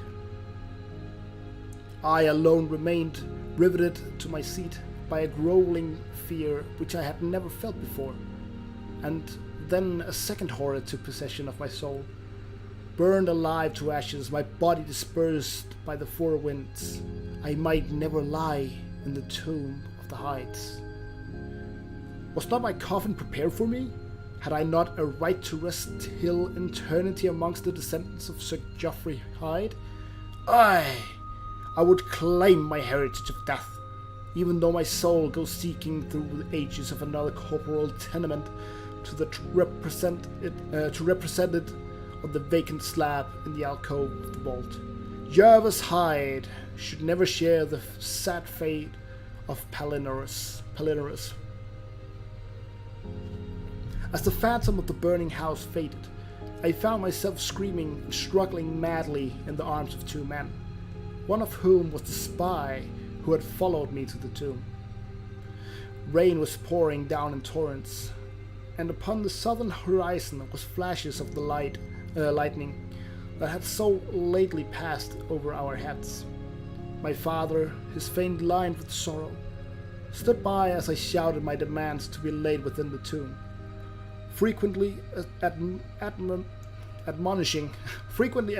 my captors to treat me as gentle as they could. A blackened circle on the floor of the ruined cellar told of a violent stroke from the heavens, and from the spot of a group of curious villagers with lanterns were prying a small box of antique workmanship with the thunderbolt, which the thunderbolt had brought to light. Ceasing my futile and now objectless writhing, I watched the spectators as they viewed the treasure trove and was permitted to share in their discoveries. Hey, Wizzy Gaming, welcome. The box, whose fastenings were broken by the stroke which had unearthed it, contained many papers and objects of value, but I had eyes for one thing alone. It was the porcelain miniature of a young man in a smartly curled bagwig, and bore the initials J.H. The face was such that as I gazed, I might well have been studying my mirror. You're in a what do you mean you're in a fire? Please explain. I'm not going to dab. On the following day I was brought to this room with the barred windows, but I have been kept informed of certain things through an aged and simple-minded servitor, for whom I bore a fondness in infancy, and who like me loves the churchyard. What I have dared related of my experiences within the vault has brought me only pitying smiles. My father, who visits me frequently, declares that at no time did I pass this chained portal, and swears that the rusted padlock had not been touched for 50 years when he examined it. He even says that all the villagers knew of my journey to the tomb, and that I was often watched as I slept in the bower outside the grim facade, my half-open eyes fixed on the crevice that leads to the interior. Against these assertions, I have no tangible proof to offer, since my key to the padlock was lost in a struggle on that night of horrors. The strange things of the past, which I learned during those nocturnal meetings with the dead, he dismissed as the fruits of my lifelong and omnivorous browsing amongst the ancient volumes of the family library. Had it not been for my old servant Hiram, I should have by this time become quite convinced of my madness. I will not dab. I will not. You will never get me to dab. Trust me. But Hiram, loyal to the last, has held faith in me, and has done that which impels me to make public at least part of my story. A week ago, he burst open the lock, which changed the door of the tomb perpetually ajar, and descended with a lantern into the murky depths. On a slab in an alcove, he found an old but empty coffin, whose tarnished plate bears the single word, Jarvis. In that coffin, and in that vault, they have promised me I shall be buried. And that concludes the tomb. Do the floss. What even is a floss? I've never heard that word before, or at least not in a context of, doing something other than flossing your teeth or something. I don't know.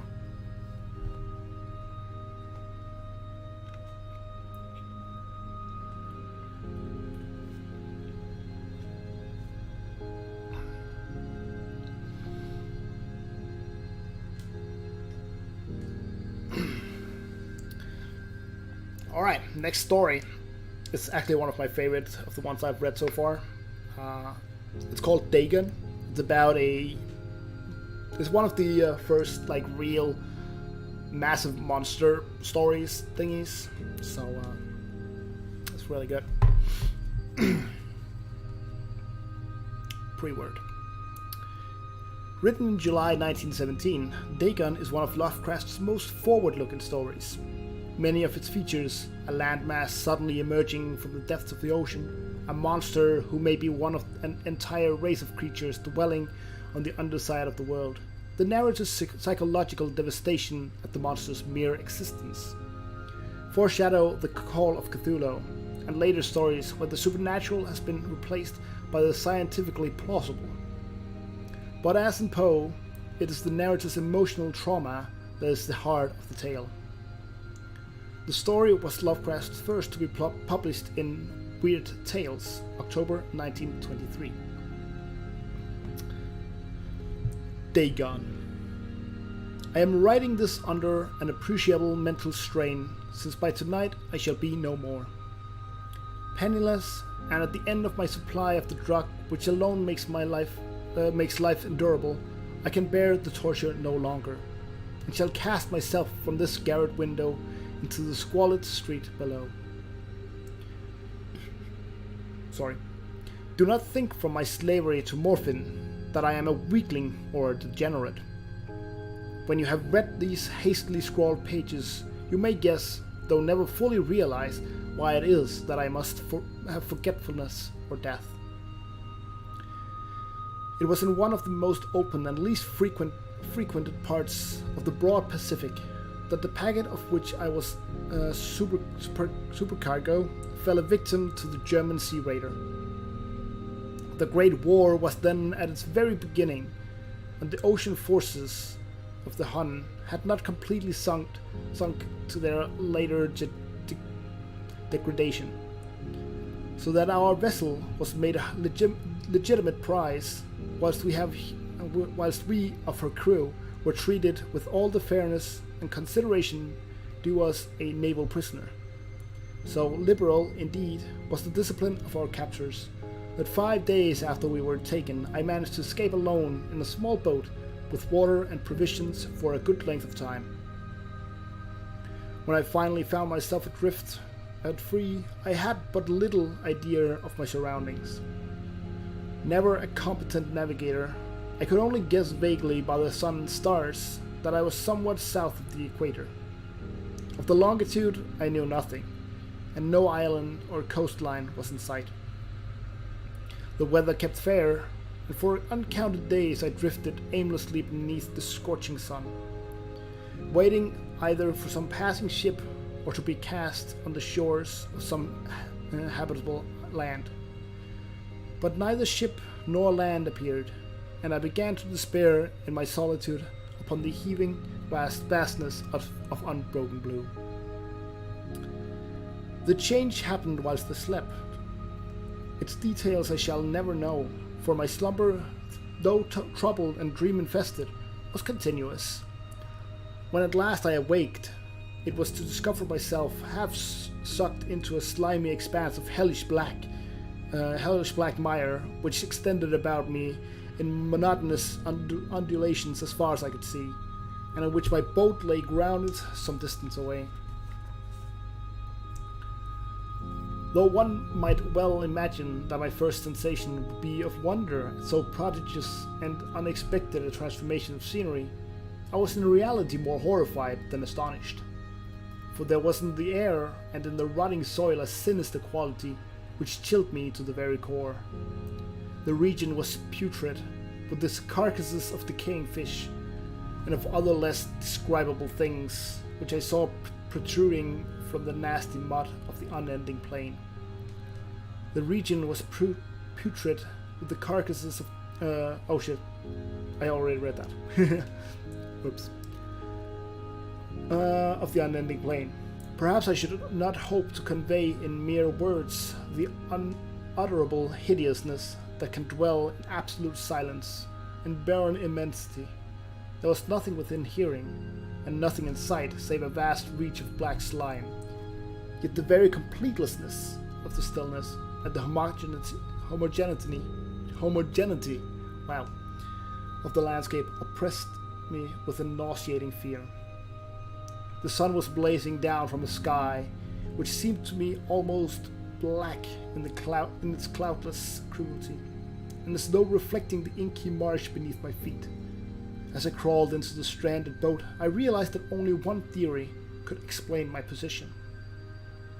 Through some unprecedented volcanic upheaval, a portion of the ocean floor must have been thrown to the surface, exposing regions which for innumerable millions of years had laid hidden under unfathomable watery depths.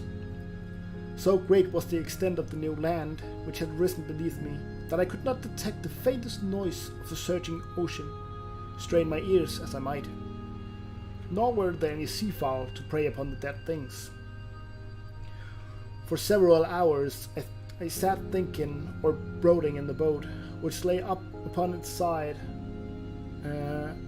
and afforded a slight shade as the sun moved across the heavens. As the day progressed, the ground lost some of its stickiness and seemed likely to dry sufficiently for traveling purposes in a short time.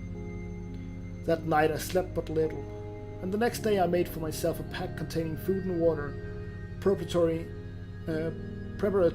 to an overland journey in search of the vanished sea and possible rescue. On the third morning, I found the soil dry enough to walk upon it with ease. The odor of the fish was maddening, but I was too much concerned with graver things to mind such slight and evil, and set out boldly to an unknown goal. All day I forged steadily westward, guided by a faraway hummock which rose higher than any other elevation on the rolling desert. That night I encamped, and on the following day still traveled toward the hummock, though that object seemed scarcely nearer than when I first espied it. By the fourth evening I attained the base of the mound, which turned out to be much higher than it had appeared from a distance. An intervening valley seemed out in sharper relief from the general surface. Too weary to ascend, I slept in the shadow of the hill. I know not why my dreams were so wild that night, but ere the waning and fantastically gibbous moon had risen far above the eastern plain, I was awake in a cold perspiration, determined to sleep no more. Such visions as I had experienced were too much for me to endure again, and in the glow of the moon I saw how unwise I had been to travel by day. Without the glare of the parching sun, my journey would have cost me less energy. Indeed, I now felt quite able to perform the ascent, which had deterred me at sunset. Picking up my pack, I started for the crest of the eminence.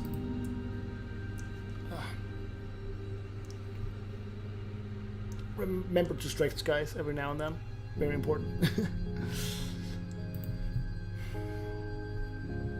I have said that the unbroken monotony of the rolling plain was a source of vague horror to me, but I think my horror was greater when I gained the summit of the mound and looked down the other side into an immeasurable pit or canyon, whose black recesses the moon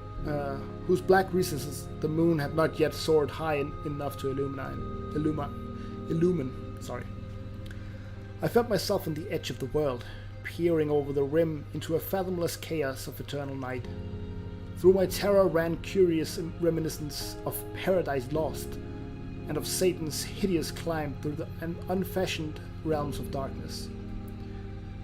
As the moon climbed high in the sky, I began to see the slopes of the valley were not quite so perpendicular as I had imagined.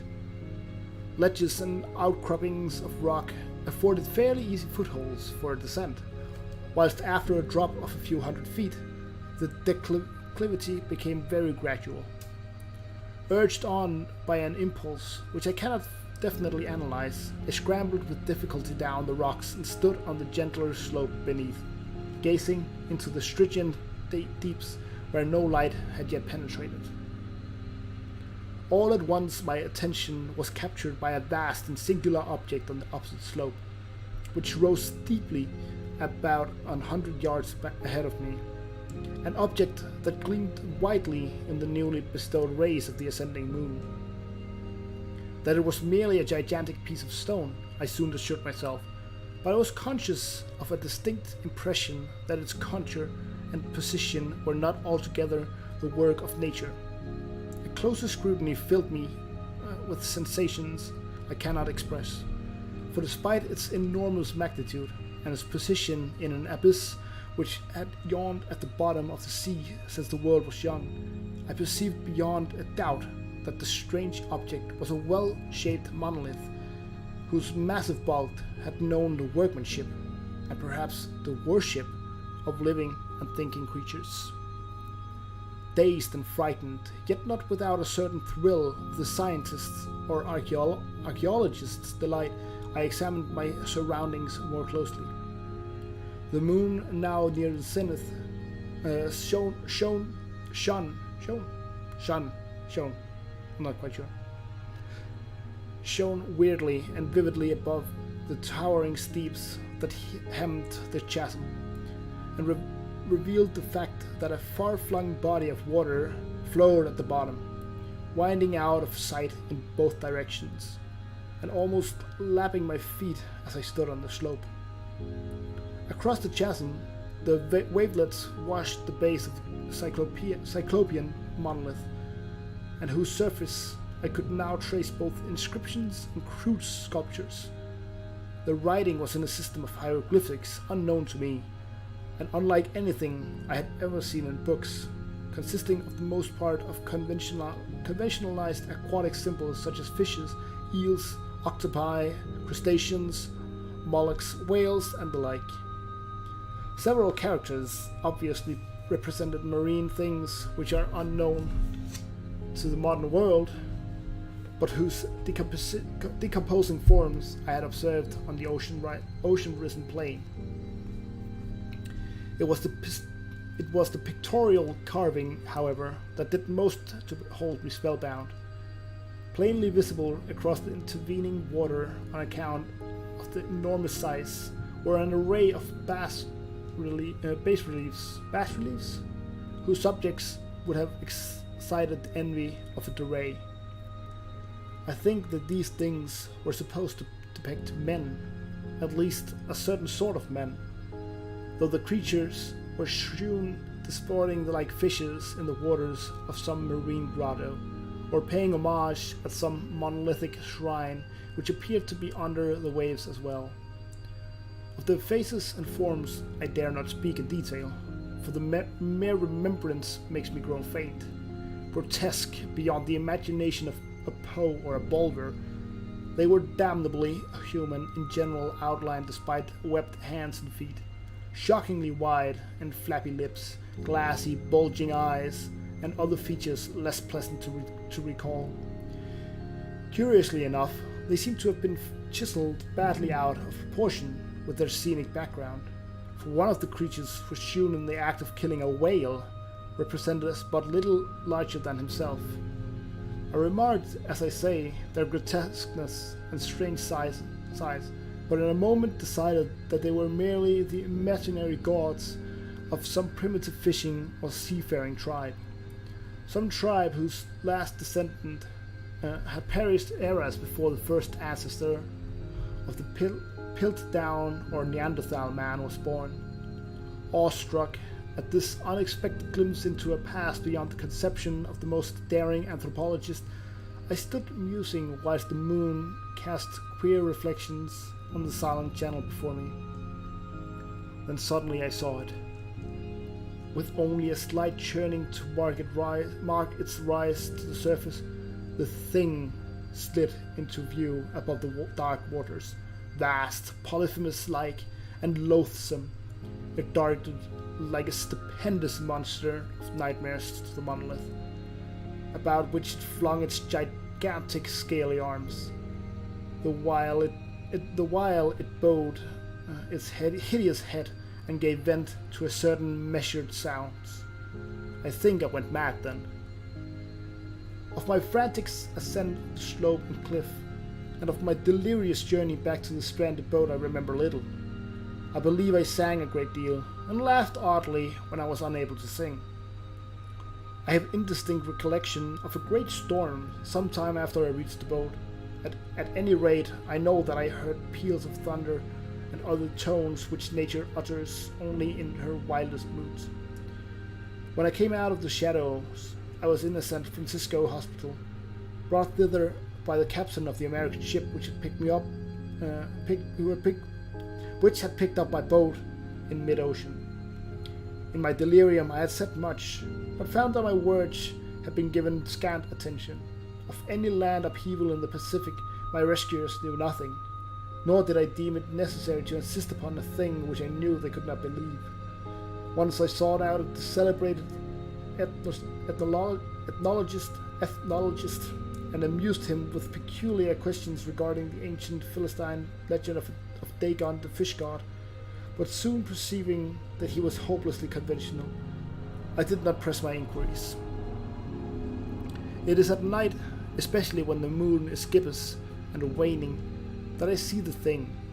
I tried morphine, but the drug has given only transient surcease, and has drawn me into its clutches as a hopeless slave. So now I am to end all, having written a full account for the information or the contemptuous amusement of my fellow men. Often I ask myself if it could not all have been a pure phantasm, a mere freak of fever, as I lay sun-stricken and raving in the open boat after my escape from the German man of war. As I ask myself, but ever does there come... No, fuck. This, I ask myself, but ever does there come before me a hideously vivid vision in reply. I cannot think of the deep sea without shuddering at the nameless things that may at this very moment be crawling and floundering on its slimy bed, worshipping their ancient stone idols, and carving their own detestable likenesses on submarine obelisks of water-soaked granite. I dream of a day when they may rise above the billows to drag down in their reeking talons the remnants of puny, war-exhausted mankind, of a day when the land shall sink, and the dark ocean floor shall ascend amidst universal pandemonium. The end is near. I hear a noise at the door, as of some immense slippery body lumbering against it. It shall not find me. God, that hand! The window! The window! And that concludes Dagon.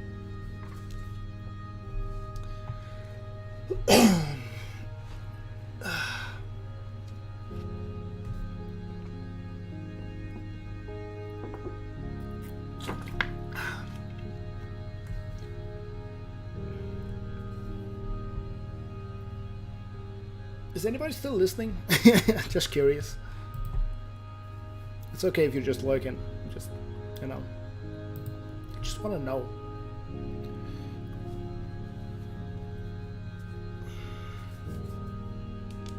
It's so fucking hot today. I guess not.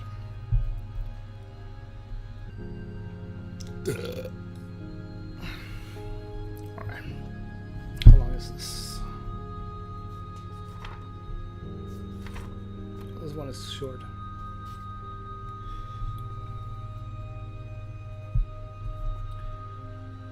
The next story is A Reminiscence of Dr. Samuel Johnson. Pre-word. This whimsy appears to have been written shortly before its first and only appearance in Lovecraft's lifetime in the United Amateur, November 1917, as by Humphrey Littlewhite.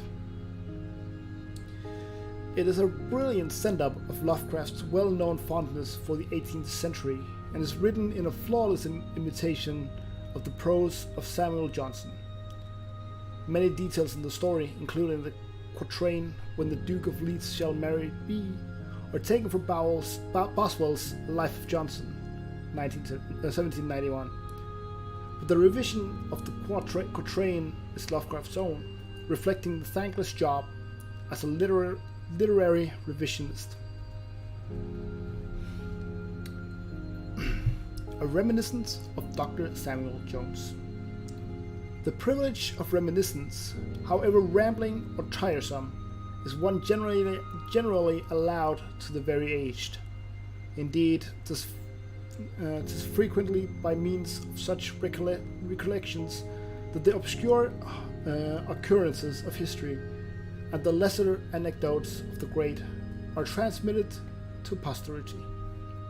Though many of my readers have at times observed and remarked a sort of antique flow in my style of writing, it hath pleased me to pass amongst the members of this generation as a young man giving out the fiction that I was born in 1890 in America. I am now, however, resolved to unburthen myself of a secret which I have hitherto kept through dread of incredulity, and to impart to the public a true knowledge of my long years, in order to gratify their taste for authentic information of an age with whose famous personages I was on familiar terms. Be it then known that I was born on the family estate in Devonshire on the 10th day of August, 1690, or in the new Gregorian style of reckoning, the 20th of August. Being therefore now in my 228th year, coming early to London, I saw as a child many of the celebrated men of King William's reign, including the lamented Mr. Dryden, who sat much at the tables of Will's coffee house. With Mr. Addison and Dr. Swift, I later became very well acquainted, and was an even more familiar friend to Mr. Pope, whom I knew and respected till the day of his death.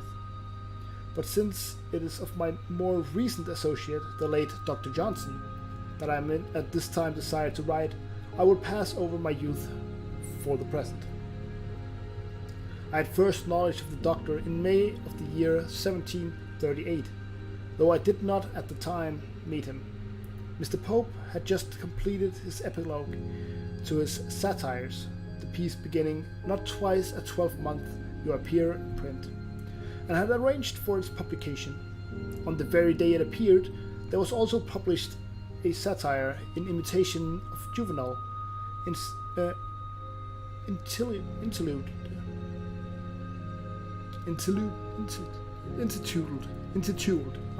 intituled London, by the then unknown Johnson.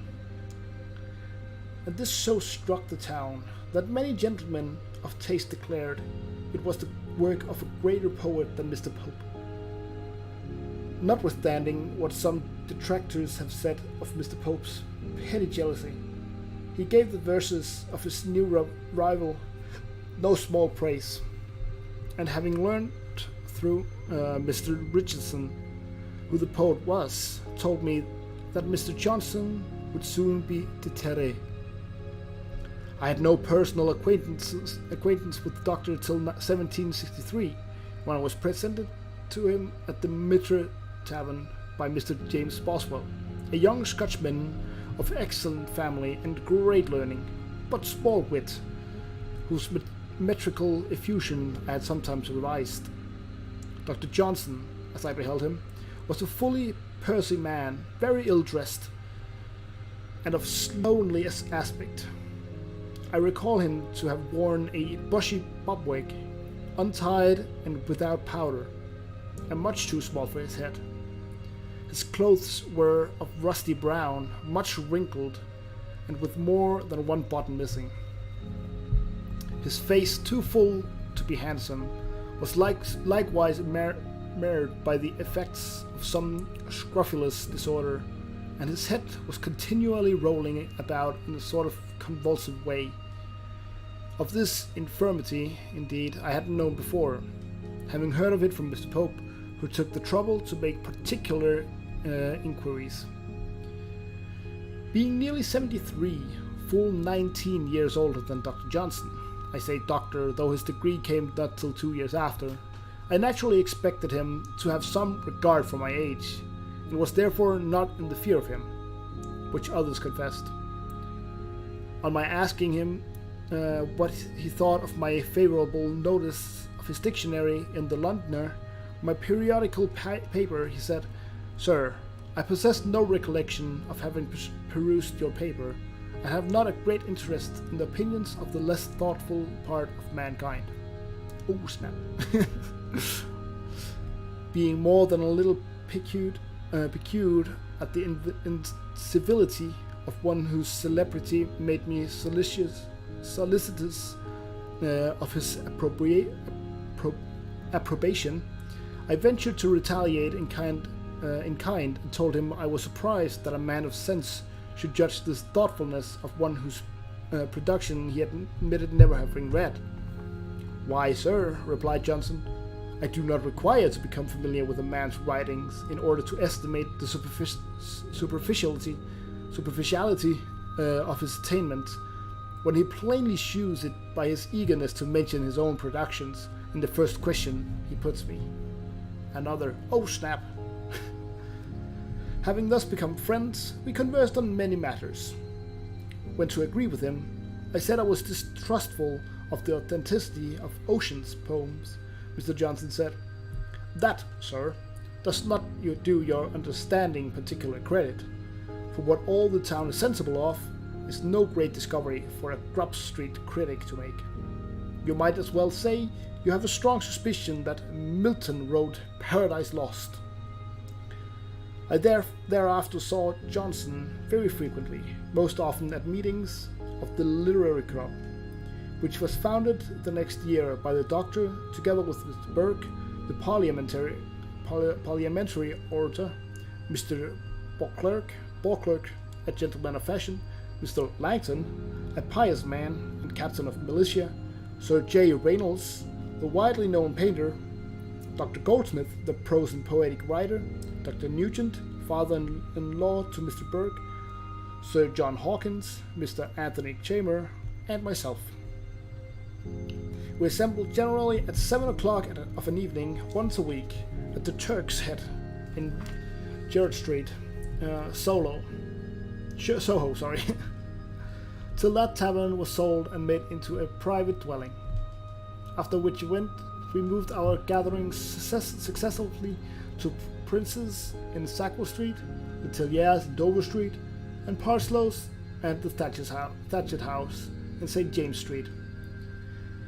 In these meetings, we preserved a remarkable degree of amity and tranquility, which contrasts very favorable with some of the dissensions and disruptions I observe in the literary and amateur press associations of today. This tranquility was the more remarkable because we had amongst us gentlemen a very opposed opinions. Dr. Johnson and I, as well as many others, were high Tories, whilst Mr. Burke and a Whig, and against the American war. Many of his speeches on that subject having been widely published. The least congenial member was one of the founders, Sir John Hawkins, who have since written many misrepresentations of our society.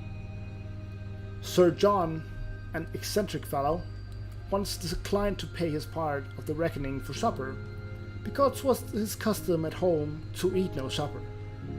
Later he insulted Mr. Burke in so intolerable a manner that we all took pains to shew our disapproval. They need to change my posture a little bit. Where the hell was I?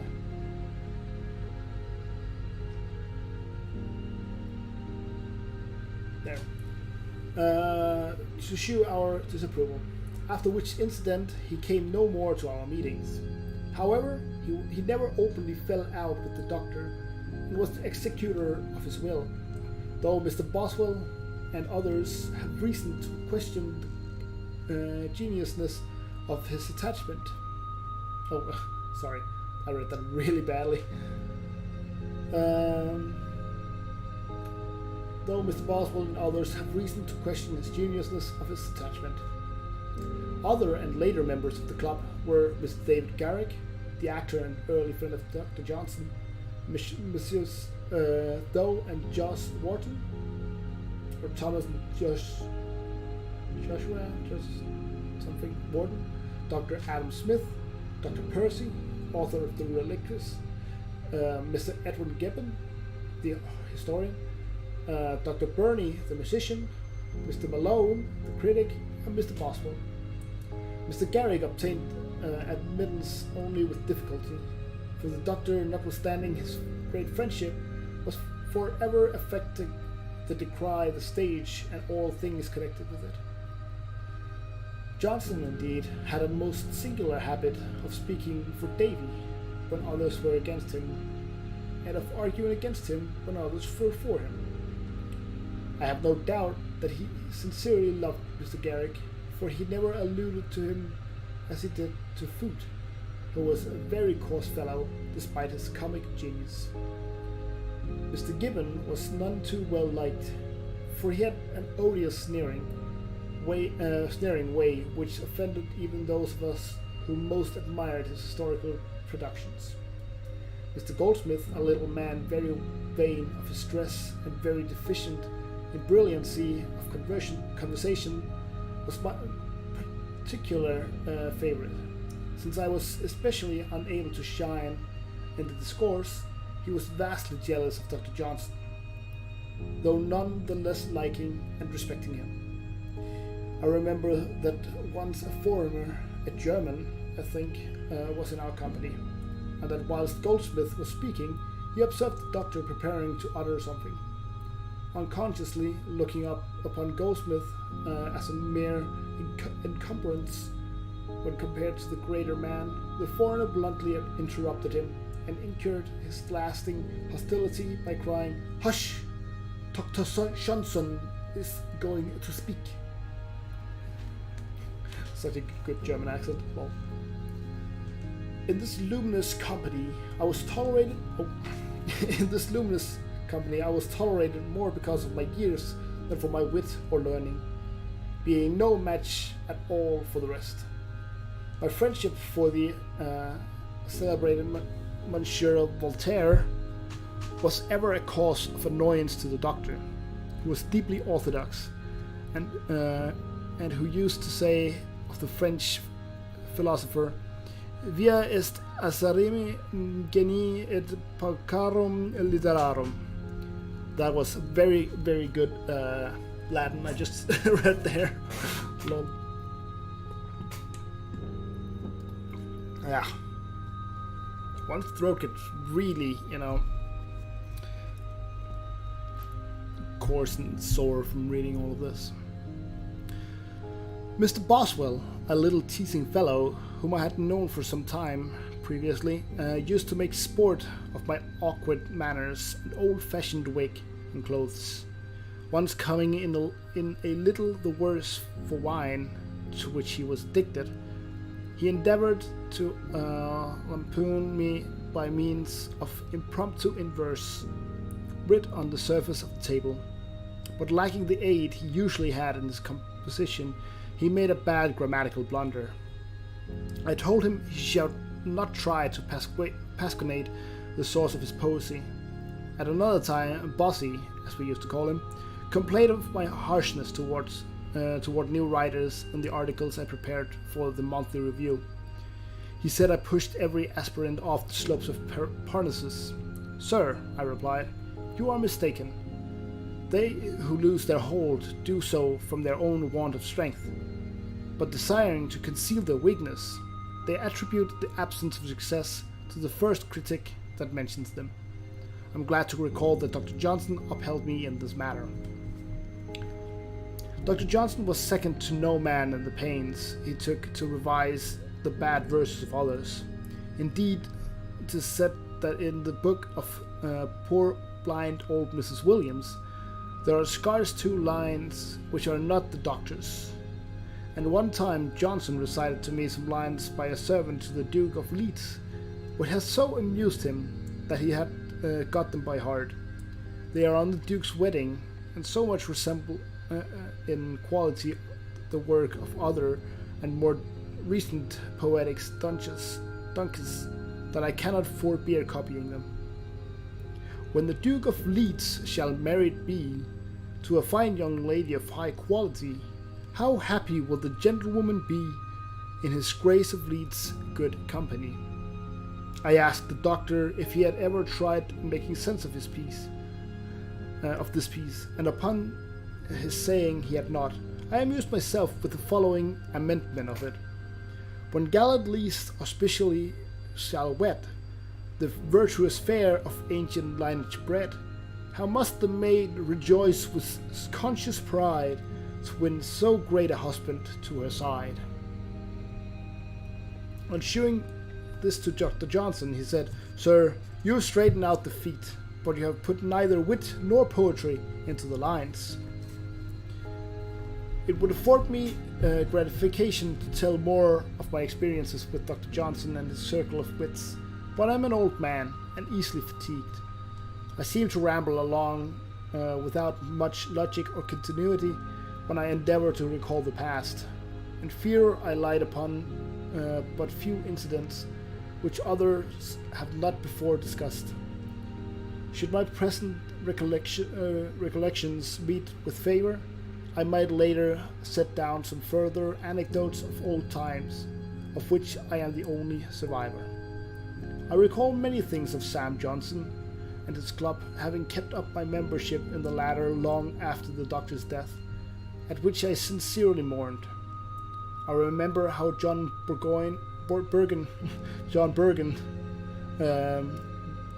the general, whose dramatic and poetical works were printed after his death, was blackballed by 3 voters, probably because of his unfortunate defeat in the American War at Saratoga. Poor John. His son fared better, I think, and was made a baronet. But I'm very tired, I am old, very old, and it is time for my afternoon nap. I so love this ending to that, that's so good.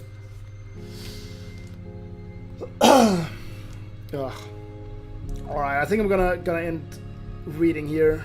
That was quite a few stories. 5, I think. 4 maybe. Let's see. That was 1, 2, 3, 4, 5. 5 stories so far.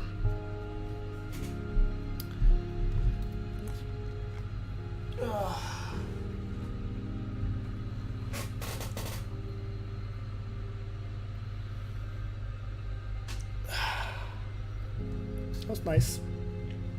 A lot of fun, actually. I hope you guys got some good stuff out of it. Maybe. I don't know. But my throat simply can't keep on doing that for much longer than these almost 2.5 hours. So yeah, I could probably switch to a game or something, but I really don't feel like it. I'd rather just end it here and say thank you all for watching. Thank you, GayDaddy, for all of the gifted subs. That's really nice of you. For just entering the stream and just like throwing out subs. I was like, what the hell? Very nice.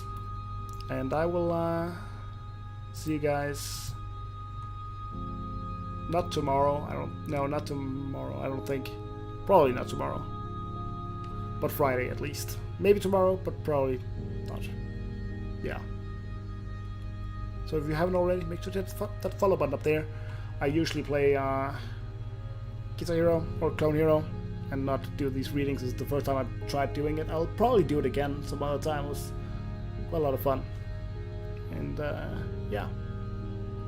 We will continue with more Lovecraft.